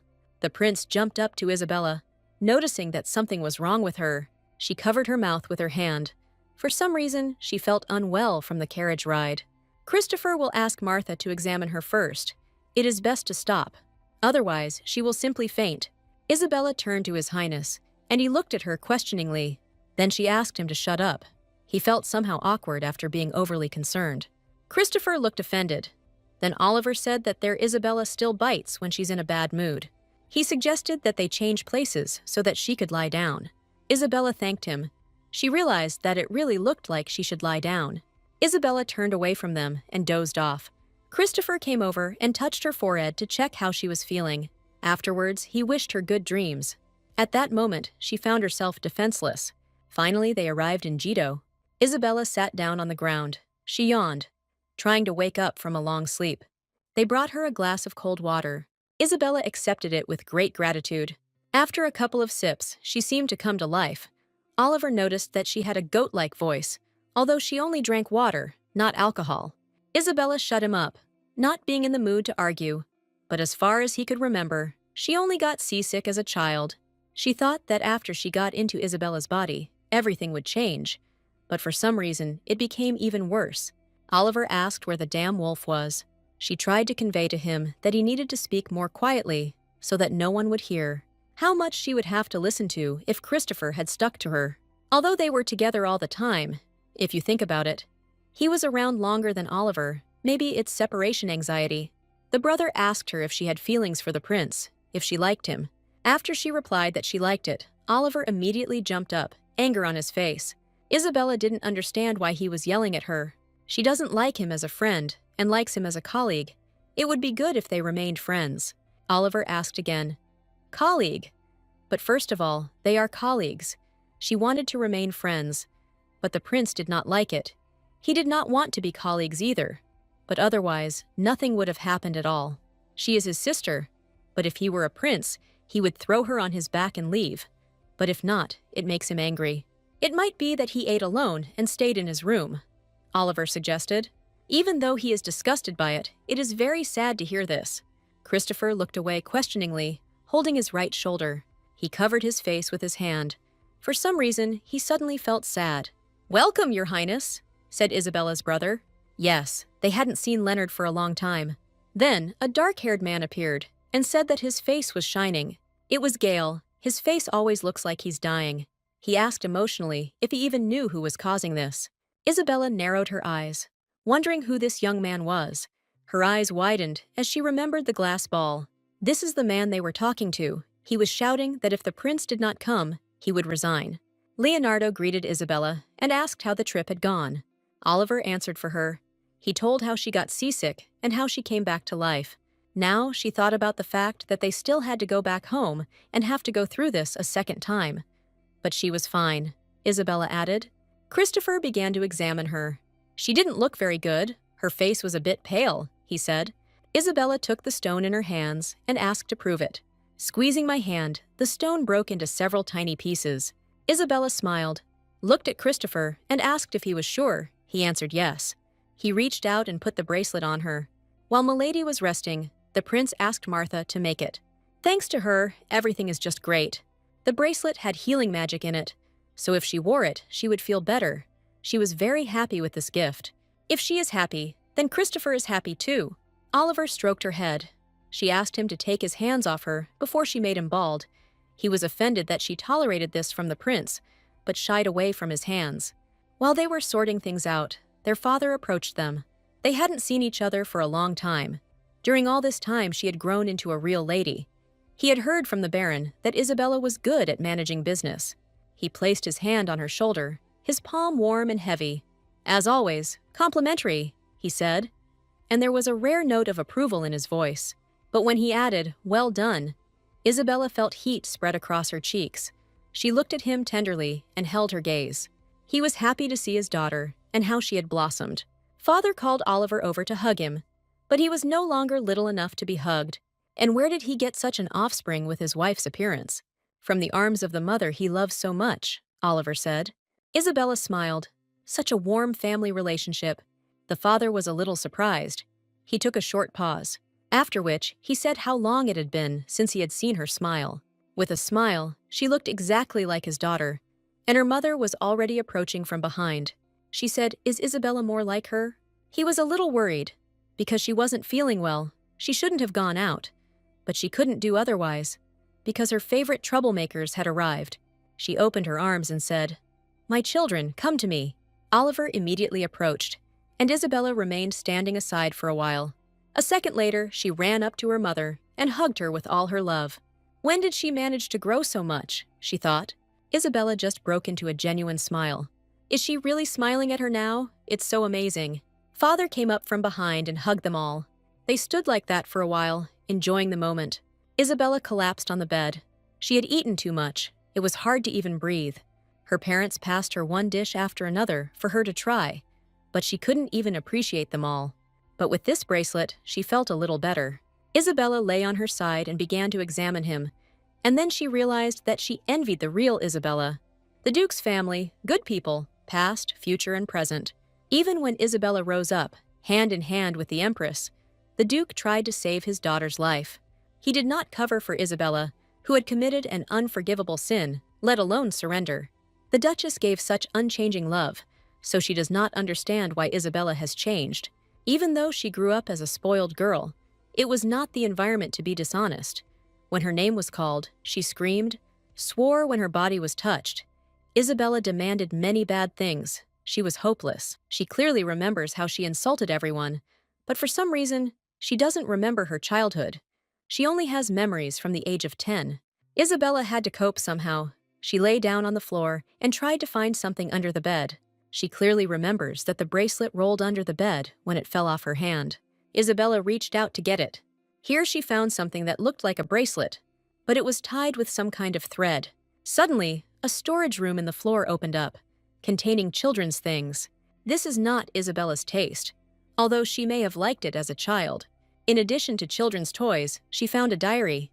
Opening it, she began to laugh loudly. It was written there, "Oliver, an idiot, tortures her with lizards. She will definitely take revenge. The artist is bad from the word. Today, her older brother Leonardo took her. She was supposed to grow up just as big and ride him on his back." Her parents were asked who she looked like more. She answered that she looked like Leonardo's brother. She lied because her parents expected too much from her. Dad would cry if he found out, so she had to keep it a secret. Isabella seemed like too sweet a child in her diary. Maybe Isabella just hit her head one day. But one page confused her very much. It said that if she went to the palace, she would run into the Empress. She didn't want to go there. Grace looked at my lady and asked what was wrong with her beautiful face. Her skin is glowing, her eyes are lined with charcoal, and she appears to have huge bags under her eyes. She couldn't sleep for a long time, thinking about the Empress in the diary. The maid came up and asked her to come with her. They prepared a bath for her, asked her not to be afraid, because they would be kind. But she was still confused by the strange look. They grabbed her and dragged her away. She only managed to scream, "Grace, help!" But she just waved her hand and said that everything would be fine. Looking at her face in the reflection of the mirror, she had no idea what had happened. Her face seemed to glow and was like new. She thanked the maids. Suddenly, she noticed that something was wrong. Everything had changed dramatically. She is not afraid. In the duchy, everyone was trembling. But here she feels awkward, because everything is different. One of the maids asked if everything was okay with her. There was some slight worry on her face. Isabella said she was just looking back at her old self, wondering what she was like in their eyes. The maid said that she was the perfect mistress, sweet, beautiful, and even affectionate. She was the most sincere girl, be it an animal or a person. When she saw that someone was sick, she caught them all. Over time, Isabella changed a lot. Now everything is finished. The gift from Asila's workshop suited her very well. It matches perfectly. Now they can set off on their journey. Oliver asked how the bracelet was, to which Isabella replied that it was just great. Now she has experienced her older brother's power herself, but she knows that it was Eugene who did it. It was he who ordered Eugene to do it. Everything was clear to her. Isabella simply thanked him. At that moment, Oliver even blushed and shook his head a little. He took her friend, and they headed to the castle. The music was playing, and all the people slowly began to gather in the center. The two girls began to whisper. They were not very happy about Isabella's arrival because of the rumors that were circulating about her. Oliver noted that she had a bad reputation, but she wasn't the only one with a bad reputation. He looked at her and asked her not to do anything that would benefit the Empress. But she knew that, even without him, they were introduced, His Majesty the Emperor, the Empress Mother, the second prince. Their acquaintances in the past were not exactly strange, but still awkward. She had avoided the Empress as a child. Although what could have changed in 6 years, she thought. Suddenly, her gaze fell straight on Isabella. She was extremely upset to see her here. Well, what can we say about Isabella? She herself is not delighted. She didn't understand whether it was hostility or doubt. But Isabella knew one thing for sure. The Empress did not love her. Absolutely all the people who were in the hall paid attention to her. Isabella was confused as to why everyone was staring at her. She leaned her arm against her brother and took a fan to cover her face. She doesn't remember what happened between her and the Empress when she was a child. Honestly, she doesn't remember anything, but it seems like something happened. Ole would have brought her here if something had happened. Isabella began to ask him pointedly what he was hiding from her and why he was mumbling. He waved his hand and replied that there was no point in disturbing the Empress. There was no need for her to meet with her. She had to be a realist. But she understood perfectly well that Oliver was hiding something. Now that she has thrown out all the bad thoughts, she must look in that direction. As expected, she began to smile sincerely. Christopher shines even brighter, especially his eyes. They are like the moon. Isabella realized that something was wrong here. Oliver looked at her with incomprehension. She immediately noticed that His Highness's eyes had become darker. But how could Oliver know this, since he didn't even look closely? Someone called out to her from behind, apologizing, and Isabella turned her head warily. It was a girl with pink hair, she asked. You are Mrs. Carcel, aren't you? She bowed and said, Let me introduce myself. Anisha Durkin, second daughter of the Marquis Ducan. She was very polite and invited Isabella and Oliver to join them. She responded with a smile. Yes, of course. She couldn't even imagine that the time had come for her debut. Anisha folded her hands in front of her and said, Oh my God. Is it possible that she is wearing that very necklace from Asila's workshop? Isabella carefully tucked her hair behind her ear and replied that it was a gift for her coming of age. Everyone began to admire her earrings. They were even more beautiful than those worn by Countess Jirel. They wondered if they were also magical or not. She replied, Yes. In this dangerous world, she needs tools for protection. It's scary to walk alone because of the monsters. Therefore, such trinkets can only be obtained from the Kartsili. They will definitely buy it when they have the opportunity. Isabella's gaze shifted to the side. She is curious why Christopher is standing there. Afterwards, she noticed that he was looking in her direction. His gaze was different, as if it was not him at all. Isabella's face darkened. She knew there would be some kind of catch. She didn't understand what was wrong with his eyes. The best solution was to keep an eye on him, because she hadn't done anything to make him behave this way. Anisha put her hand on her shoulder and said that Isabella didn't look well, and she was worried about her well-being. She asked her to change, It seems she hasn't recovered from the road yet. She'll go get some fresh air. Anisha said that as soon as she rests, let her come back. He could have thought that he would be left alone. I forgot to ask if she could join. As expected, he can't look at her. When she asked why he was angry, since she was worried about the reason for such a sudden change, he asked her to leave. Christopher once said that he would never let her go. He asked what she was doing, but she wouldn't leave until she found out the reason for this attitude. Christopher replied that there was no reason, so she asked if he thought it made sense. Until yesterday, everything was fine. Suddenly it dawned on her. He is not His Highness. He was outraged by this tone, and then Isabella asked him if he was having fun making fun of her, pretending to be His Highness. If he was planning on deceiving people, he needed to be much better prepared. He thinks that we should stop this conversation, judging by his calmness. They clearly know each other. Since he can't say what to do, she turned and walked away, thinking that the best solution would be to ask Leonardo later. Suddenly, she saw her brother and looked at him in surprise. Leonardo asked what she was doing here. His Highness seemed strange to her. It turned out that it was a fake. Apparently, he already knew about it. Leonardo and the fake Christopher met eyes. He did his best not to seem strange. Leonardo asked how she understood this. Isabella looked the fake over from head to toe and began to describe it. The eye color is noticeably different. Christopher's are bright yellow. There was no way His Highness would just pass her by. And Isabella continued to explain to them further. But that's not so important now. She's more concerned about where His Highness is now. She doesn't know if something might happen if the culprit is found. But Leonardo can't reveal this secret. Until he answers, Isabella won't move and will continue to pester him. He asked her to go and rest, not to make a scene here. Here she turned sharply to add something. I approached this guy and said, Mr. Fake. And then she added, we'll see each other next time, but with a different face. Isabella knocked on the door and addressed Martha. She carefully opened the door and grabbed her dress. Then, with lightning speed, he dragged her towards him. Isabella's face turned pale as she saw silver fur. His Highness was glad to see her. He wagged his tail and barked softly. Isabella asked what happened and if they could explain. Christopher started barking, but she didn't understand him. So she stood up and asked Martha to explain it to her. A trembling shudder of fear flashed across her face, and her features froze in gloomy severity. Christopher grabbed Isabella and tried to bite her face, but Martha didn't understand it all that way. Isabella was still smiling sweetly. She gently asked him to let go, and he obeyed. There was warmth in the corners of her lips, as if the summer sun had dissolved in them, and her eyes, like the quiet waters of a lake, reflected serenity. Most likely, he wanted to show his affection in this way. It probably meant that he wouldn't hurt her or eat her, but to him, it looked completely different. In any case, peace is only a dream for them. 5 years have passed, but Martha still cannot get used to His Highness's canine appearance.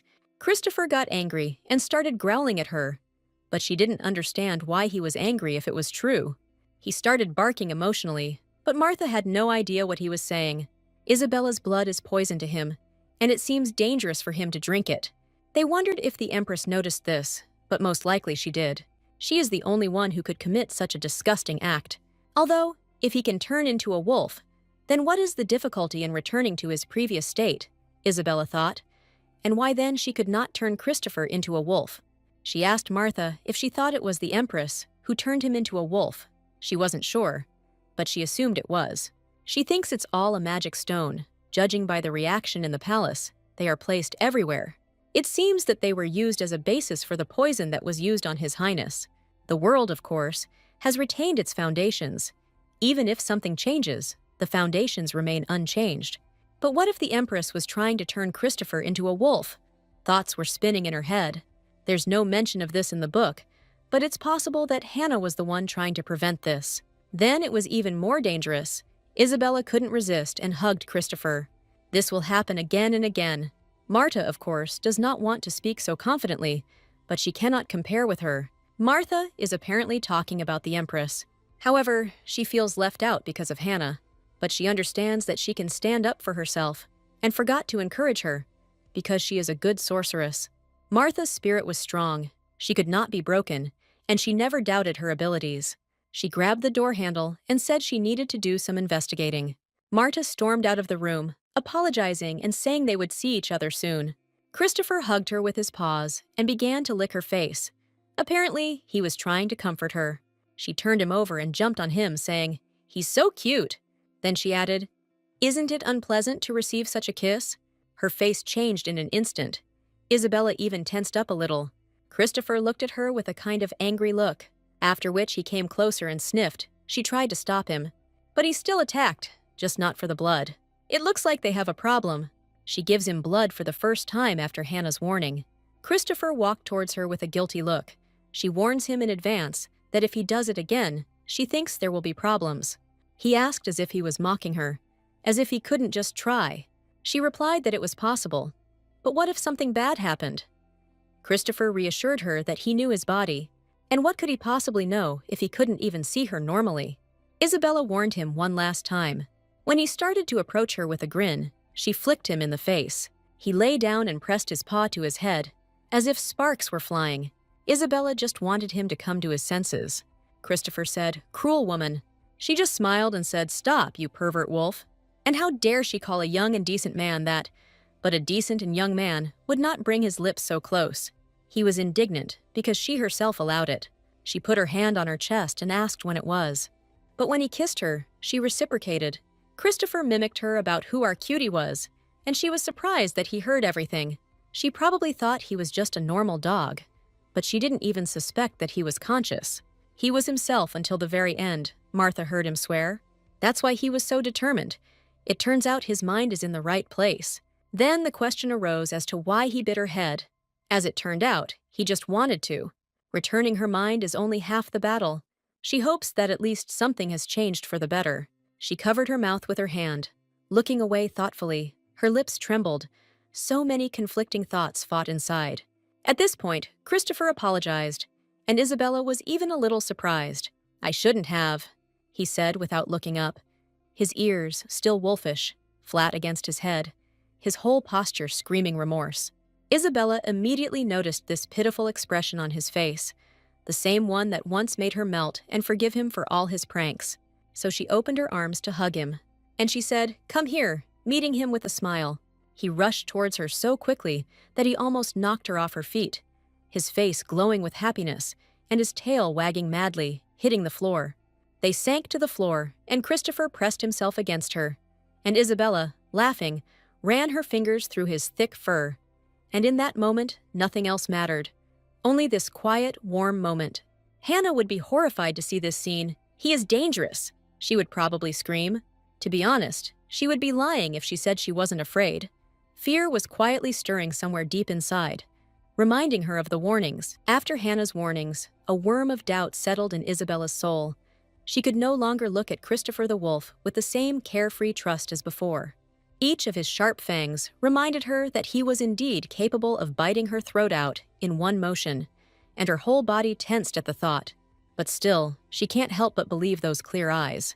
Christopher felt her heart beat fast, thinking that she was scared, but she is only a little worried, because he might bite her throat. Then he asked why she didn't run away, to which he replied that she trusted him. She really trusts him a lot. After these words, Christopher grabbed her neck. Isabella realized that he enjoyed tormenting people, but she didn't understand why he bit her throat after she trusted him, but he couldn't help himself after those words. Then she gave him an ultimatum. If he did something like that again, she would not let him near her again. Isabella began to examine her neck. She was simply horrified, because now she doesn't know how she can go out in public looking like this. If he ever returned to human form again, she would no longer wait for him at all. Anyway, they're in trouble. If Oliver sees this, he'll be really angry. She can't walk like that, so she decides to cover the wound. Someone knocked on the room. She hoped it was Martha. Another assumption was that the Empress had sent someone. She walked up to the door and put her hand on it. At that moment, she was called out. This voice seemed very familiar to her. "It's me, madam," said the girl. She asked to open her door. She was at the banquet as Christopher's partner, so Hannah's appearance was not surprising. Now that things had gone wrong, I expected that the teacher, the Lord of the Mage Tower, would be nearby. She continued to knock on the door, asking for it to be opened. Isabella looked to Christopher for advice on what to do, but he only advised her to simply open the door. What she was most worried about was that he would be caught. But Christopher wanted to ask her something. Do the main characters really meet as a rule? She ran to open the door with great enthusiasm. When Hannah entered the room, Isabella asked what happened. As if darkness were enveloping her, she carefully approached Isabella. Then she moved a strand of hair from her neck to examine it. She screamed and said that it was for this very reason that they should stay away from each other. Christopher called Isabella to him. Hannah covered it with her hand, but she didn't understand why she was hiding it. She only added that it was too dangerous, although perhaps the most dangerous person was Hannah. She sees that His Highness is too self-confident, but the curse has not yet been lifted. He had already asked her to watch her language, but she remained as stupid as she was. Then the picture formed in her head. Apparently she knows. Hannah knows that Christopher is the crown prince, and that he is cursed. She asked her when she found out. He seems to have known for a long time, Christopher said. It turns out that she knew that it was His Highness, but in fact she only found out about it today.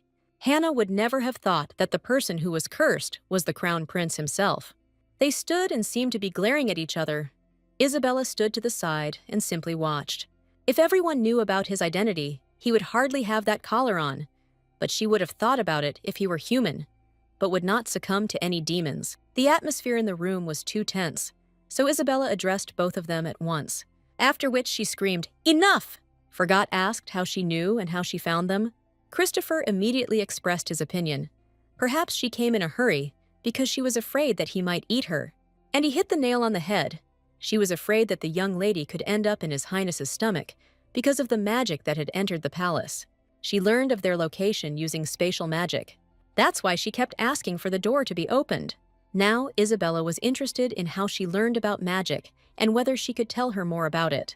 She reached into her pocket to get something, after which she handed her the stone, which was hidden in the palace.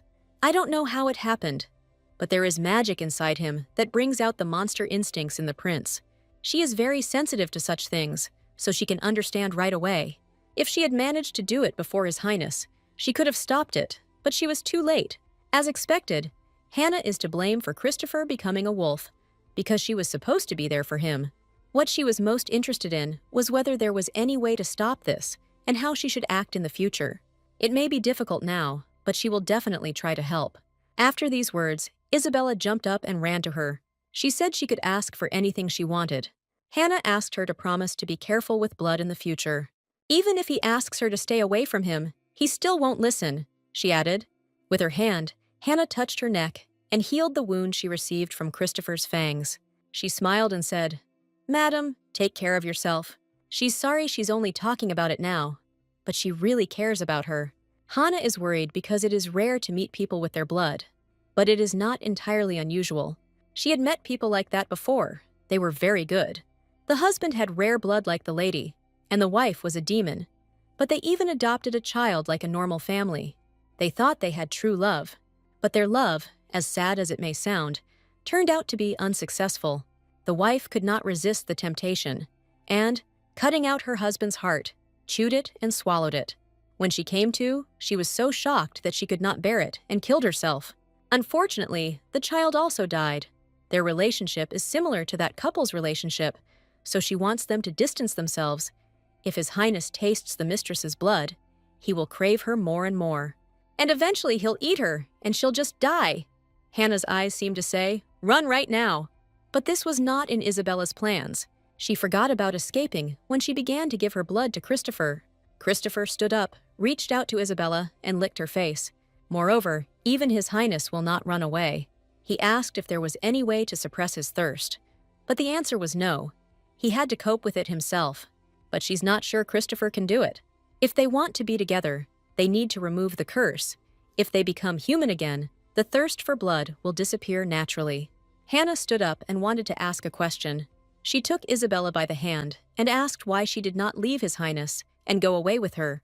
Hannah looked at her sweetly, a glimmer of hope in her eyes. "I forgot and didn't expect such a turn of events at all." She immediately imagined a picture of Hannah holding her in her arms and His Highness trying to stop them.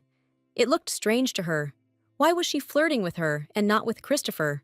Christopher immediately jumped off the couch and pushed Hannah off her feet, saying, "Leave her alone."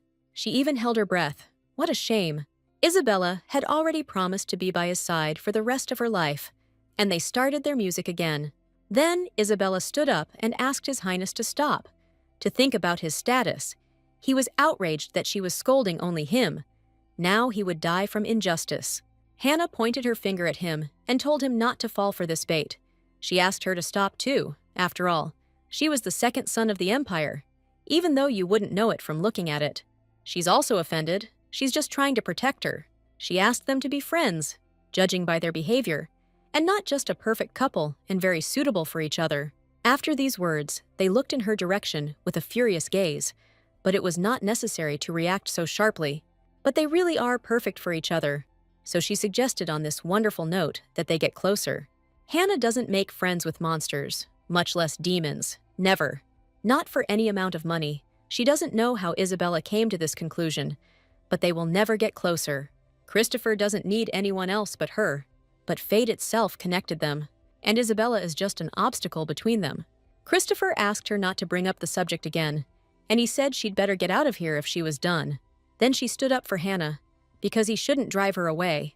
She took her hand and asked her to stay until Martha arrived, and to be good friends with the prince. She thought it would be impolite to refuse, so she agreed. Since that's the case, they decided to tell a little about themselves. Isabella started first. She is 18, and soon there will be a ceremony of her coming of age, and her hobby is playing with his puppy highness. Her favorite food is always changing, but lately she really likes apple pie. After speaking, she brought her hand to Christopher and stroked him. 21, Isabella, Christopher said. Then she asked if she was food, to which he replied, yes, but there is a limit to jokes. Hannah sat and watched all this cuteness that was happening between them, after which she also decided to introduce herself. She is 19, hobbies, magical research, favorite foods, number. Isabella decided to suggest having lunch together. If His Highness was uncomfortable, they could eat together. If they don't want to be friends, she will become friends and then propose to them. And Isabella extended her hand and said, let's be friends. Hannah happily accepted her offer. Christopher, as expected, snorted in displeasure. That's good, Isabella added. Hannah stood up and asked for forgiveness. She would have to leave because the teacher was calling her. She looked out from behind the door and said, see you later. Isabella immediately noticed that Christopher was sulking. This girl took away his personal time, he muttered discontentedly. It pisses him off that he tried so hard to leave a hickey, and she just went and erased it. But she did the right thing, because she can't go out in public like that. But Christopher just wanted to brag. But apparently, he never came to his senses and found something to brag about. He was a little nervous before asking the question. Collecting his thoughts, he asked if Isabella was bothered by her words. She knew everything, so her words didn't surprise her much. She is afraid that she would be lying if she said that those words did not shock her at all. The tragic story of two lovers was indeed a real shock. However, she knew that Christopher could attack her at any moment. But it was good that no abnormalities were found in His Highness. But either way, she's putting herself in danger, he said. Then she replied that this was said by the one who, with drool at his mouth, asks for a sip of her blood every time. He doesn't hate Hannah, but he has no great desire to get closer to her, and I'm sure she doesn't either. Christopher was right. Hannah was much friendlier with her than with him. He said that they could be friends, but there was no need to force him to do the same. Isabella understands that she shouldn't put pressure on His Highness. First, she should get closer to Hannah. Martha burst into the room, frightening Christopher and Isabella with her sudden appearance. She looked very disheveled, and there was a look of worry on her face. Isabella asked worriedly what was wrong with her face, but at the moment it didn't matter. Martha started asking her if she had seen anything strange at today's reception. She also noticed that His Highness was now speaking. Now it was clear, he answered the blood of my lady. But now the conversation was about something else. She handed her a red stone. It was similar to the one Hannah had shown. The only difference was the color. Christopher noticed it too. If the black stone increases His Highness's thirst for blood, then this one, on the contrary, weakens it. If there are two stones, there is obviously something else that must not get out of control. It seemed the Empress had teamed up with someone, Christopher suggested. Most likely, if it is a monster, then everything matches, either a high-ranking monster or even a demon. And what could the Empress be thinking about? Letting a monster into the palace. How was she going to destroy the prince this time? Isabella thought. Marta asked her to be careful. Whether she is connected to what is happening or not, her blood may be attracted to the monster, so she should return home as soon as possible. And why should she suffer because of the Empress? Somehow it's all unfair. With her earrings and pendant, of course, you don't have to worry about anything. The place ahead was too dark. She was more afraid of ghosts than people. She squinted to take a closer look, worried that someone might jump out at her from the darkness. Stopping, she saw a girl in front of her. She wanted to move back so quickly that she tripped and fell. The girl who came out of the darkness recognized her. It was Lady Anisha Ducrane, daughter of the Marquise Ducrane, whom they met at the ceremony. Anisha gave her her hand and helped her up. She was looking for her. Their conversation was quite strange, as was her behavior. Anisha reached out to her, put her hand on her cheek, and said that she was jealous because she wanted to look like that too. It was as if she hadn't heard her at all. She was acting too strange for being drunk, Isabella thought. Anisha said it smelled good, perfume probably. "Which ones do you use?" she asked, her gaze both playful and crazy. "Well, I forgot, I didn't know, because the maids were spraying her. This body was supposed to be hers." She reached out to her with the words, "Give it to her." Isabella immediately stepped back. The thought crossed her mind to just throw her in the break room. The guy in the hood appeared out of nowhere. He asked her to stand behind him, and he would sort it out.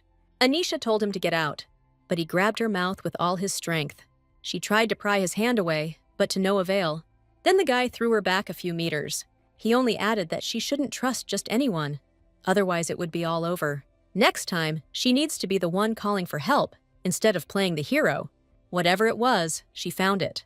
The girl asked if her name was Isabella Carcel, Chase's youngest daughter. Isabella nodded. Then she asked not to strain herself, because she just came as a test. Here she stopped. The smell of alcohol. Anish didn't smell like that. If she hadn't been drinking, then why? Without having time to finish her thought, the girl said that it was time for them to go. Then Hannah came up. She was told to wait, but she was worried that they would do something again. The mistress of the Magic Tower Korea. She wondered why the legendary paper needed her, to which she replied that she, an old woman, was just around the corner from retirement. But Isabella did not understand where she was old. Even now she could lay people down with her left hand. Korea asked if she and Hannah were friends, but they were only friends today.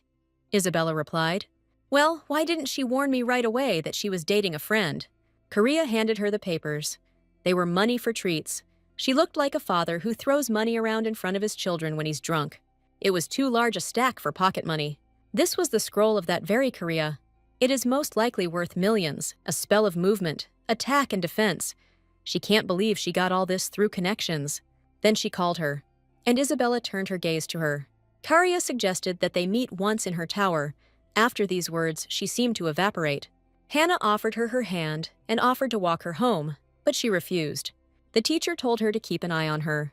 Then she extended her hand to her. They took each other by the arm and slowly walked towards the palace. Oliver, Leonardo, and Isabella were heading back home. Oliver asked not to assign them any more PR, otherwise he would be fired. Leonardo was of the same opinion. She asked them not to worry, because there would not be a second time. She would also have been better off giving the baton around the banquet hall. Isabella looked out the window, while her brothers discussed how one hen hadn't fallen away from Leonardo at the reception. The beautiful, bright moon illuminated her face. She remembered the meeting. On the other hand, she invited Hannah to her coming-of-age ceremony and thereby promoted her business. So all in all, it didn't go too badly. She really wanted to sleep, 100% when she met Christopher. She would be dozing off.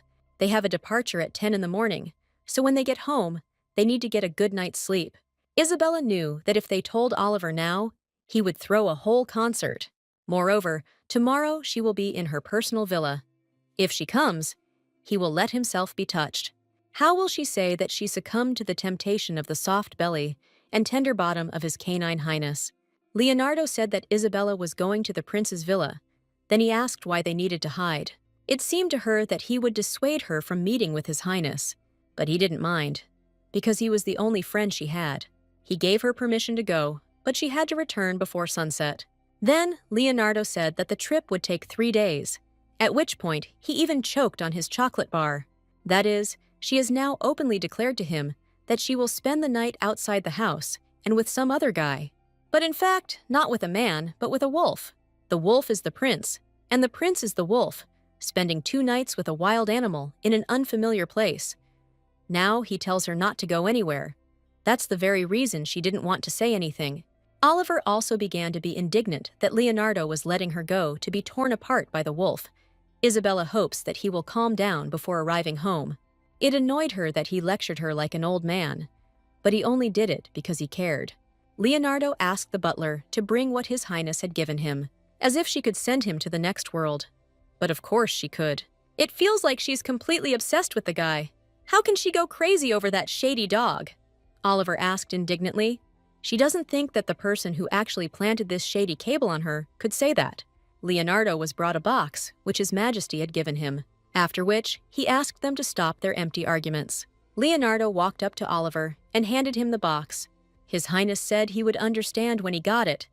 I wonder what trick he was trying to pull again, Oliver thought. He fell to his knees and couldn't believe his eyes. He was so impressed that he didn't even react. The principal also asked not to refuse this gift. Isabella looked at what was in the box and thought it was just simple wine, although perhaps it just cost a lot of money. Oliver put his hand on her shoulder and with a confident face allowed her to go. Hugging the bottle, he headed towards the castle. Isabella even wondered if it was really her brother, who had just recently worked his ass off to persuade her not to go. Isabella asked Leonardo what she should tell her father, but he said with a smile on his face that she needed to talk to him, and now she needed to rest. The father will certainly listen to the words of his eldest son. Pleased, Isabella was about to go to bed, because now she could get a good night's sleep.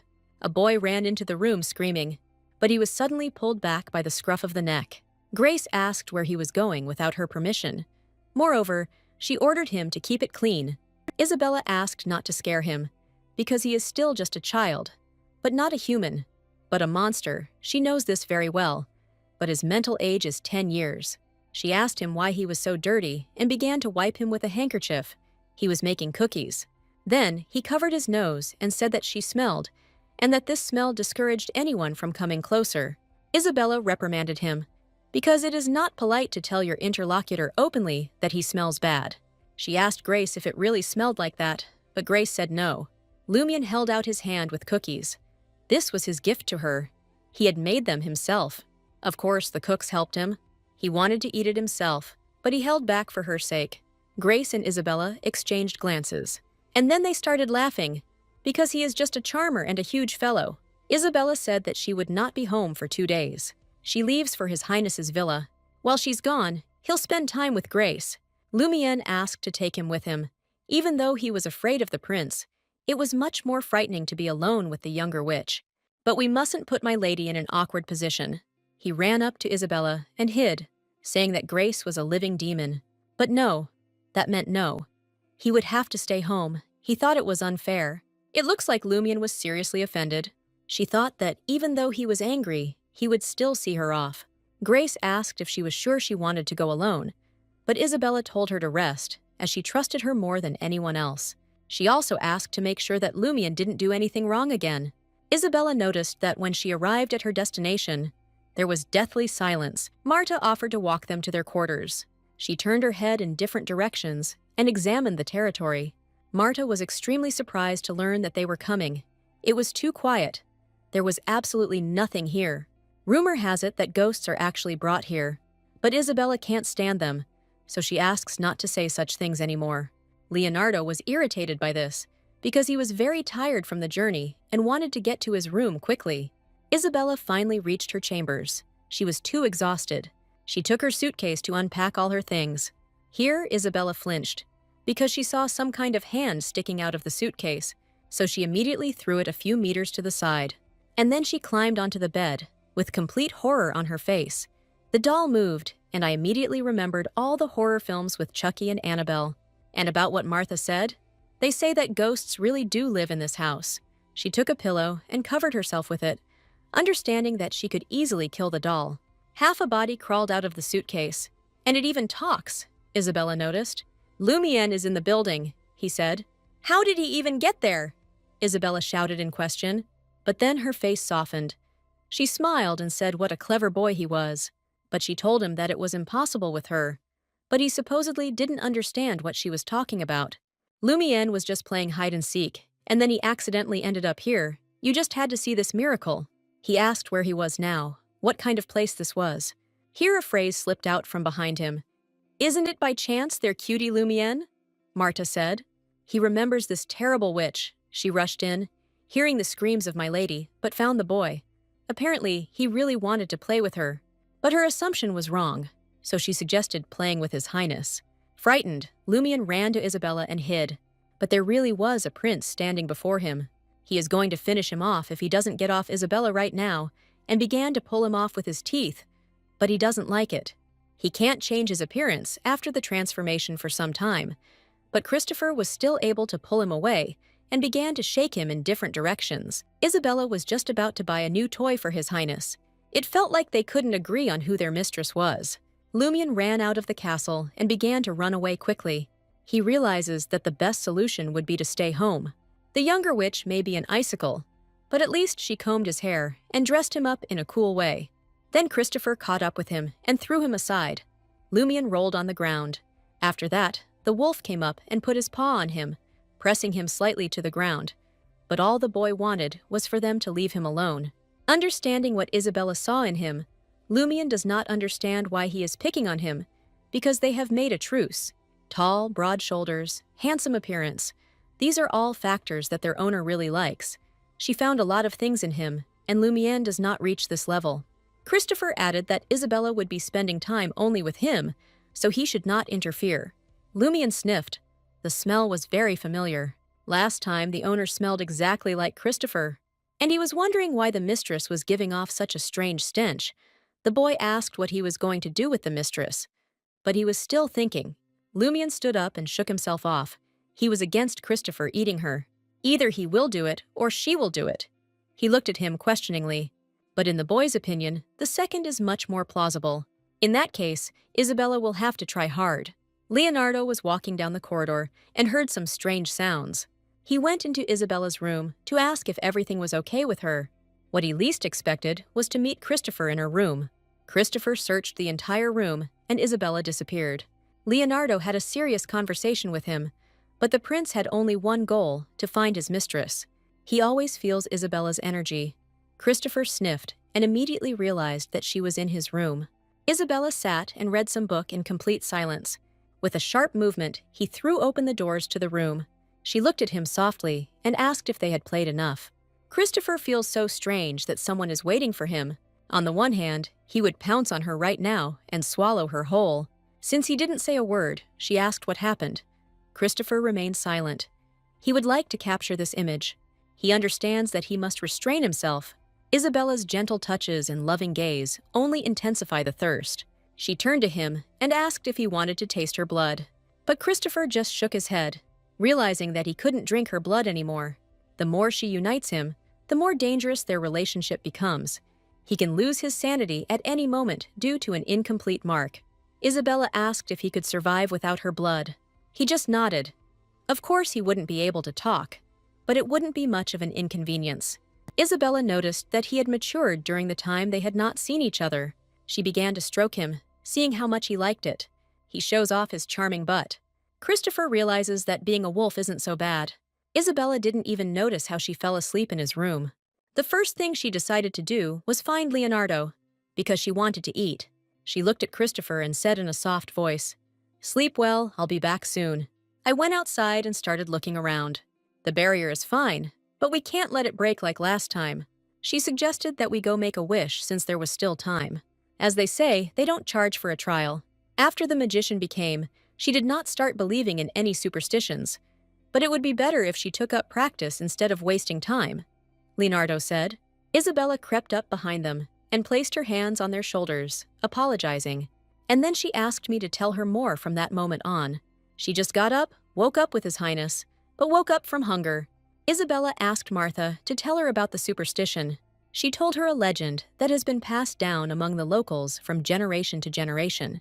In the very heart of the mountain forest, there is a huge stone that has been guarding its place for 1,000 years. They say that if you stand next to him and sincerely make a wish, it will definitely come true. Some people even think that it is not a stone, but a person. Having listened to this point, she could not contain her curiosity and, like a fool, went into the forest and got lost. She sat down on a stone and thought that it would most likely rain soon. Apparently, she's gone crazy, because how can you believe in some kind of legend? I wonder if she can wait for anyone here. Isabella decided to look first for a place to hide from the rain. She understood that she needed to find some kind of cave or a huge tree. Suddenly, some rustling was heard from the bushes, and she turned around at the same sound. Then there was a bark. She immediately realized that it was Christopher and called him. She couldn't believe her eyes. It was really him. Christopher emerged from the bushes, wondering what she was doing there. He came over and she hugged him really tight and also apologized. Looking at him with a smile, she suggested that they go back down. She even did it a little hastily. Noticing that Christopher was not following her, she asked why he was standing. Apparently, he himself doesn't know the way back home. He only barked. There was a little tension and shame on his face. The sky darkened. Lightning flashed. It looked like they were stuck. There was no other choice. They sat under a tree to at least hide a little from the rain. When Christopher arrived, Isabella thought she was saved. But in the end, there was just one more lost child. He didn't tell the others where he was going. She didn't expect any other answer. He immediately flew out of bed here, judging by the fact that he didn't know the way. He just happened to be nearby. But it's not her fault, His Highness. She herself came here because of the legend. She asked if he could find his way back by scent, but he only shook his head from side to side. After which, he approached the flower and began to sniff it. Now everything became clear to her, namely why Christopher could not smell. Lilies smell very nice to humans, but monsters find this smell disgusting, and here there are lilies all around.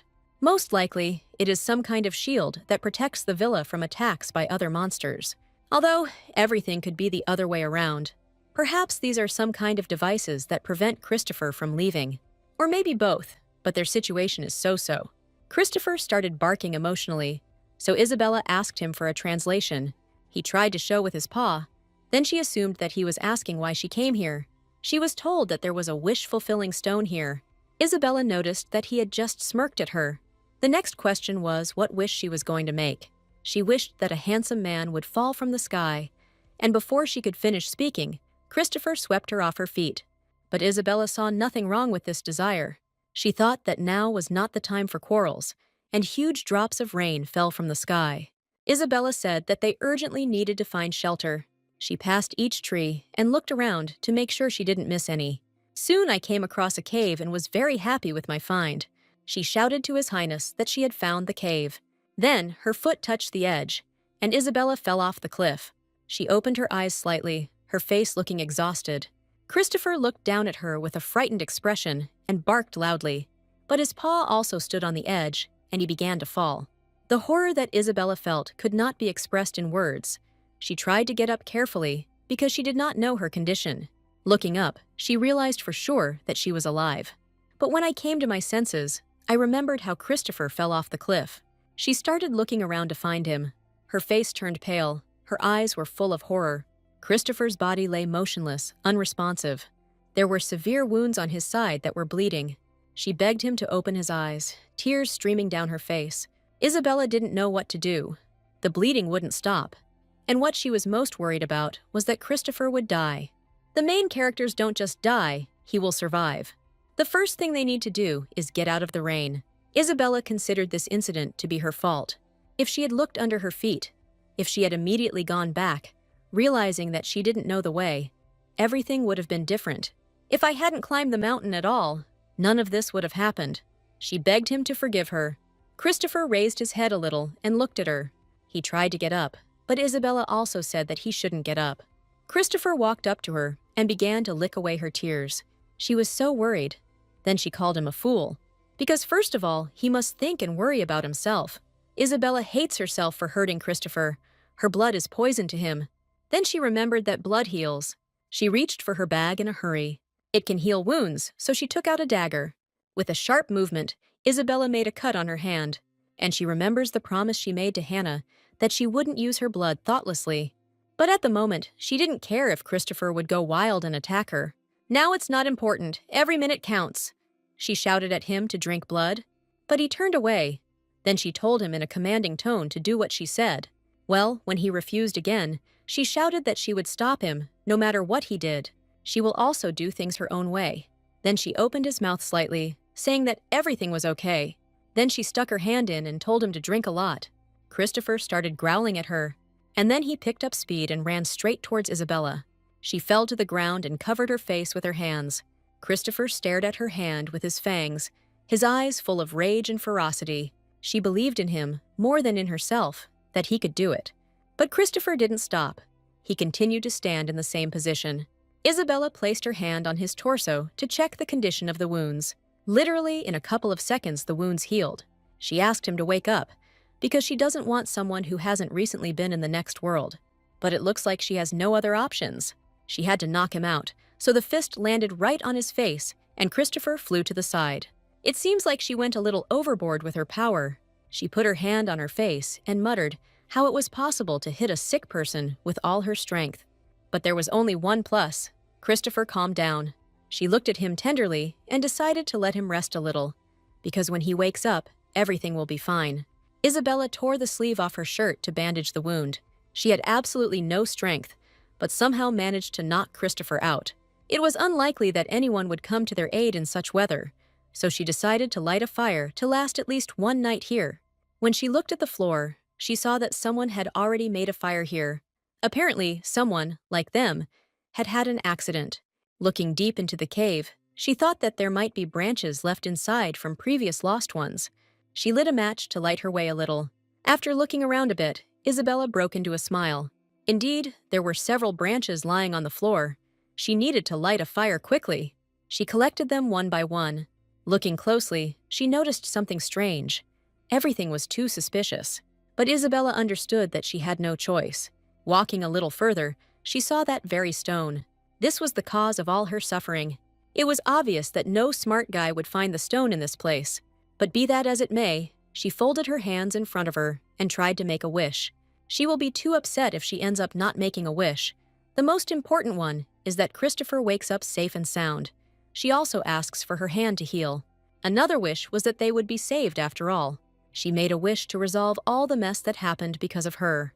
After standing there for a couple more minutes, she decided it was time to go back. When I turned around, I slipped on a stone. It was not a day, but a mess. She looked at the water, and for a second was as if in a stupor. Her sleeve was floating a meter away from her. Probably when she fell, the bandage came undone. Isabella was worried that she might catch some kind of infection here. But when she looked at her hand, she saw that there was not a single scratch on it. She didn't understand how this was possible. She didn't have such abilities. It looks like her wish really did come true. Then, with a confident face, she folded her hands in front of her and said, "Please throw me a handsome guy." But it seems that the stone did not fulfill such wishes. Then, out of nowhere, a man appeared, holding a shining sword in one hand. It was an old man, with long hair and a thick beard, which was braided into a pigtail.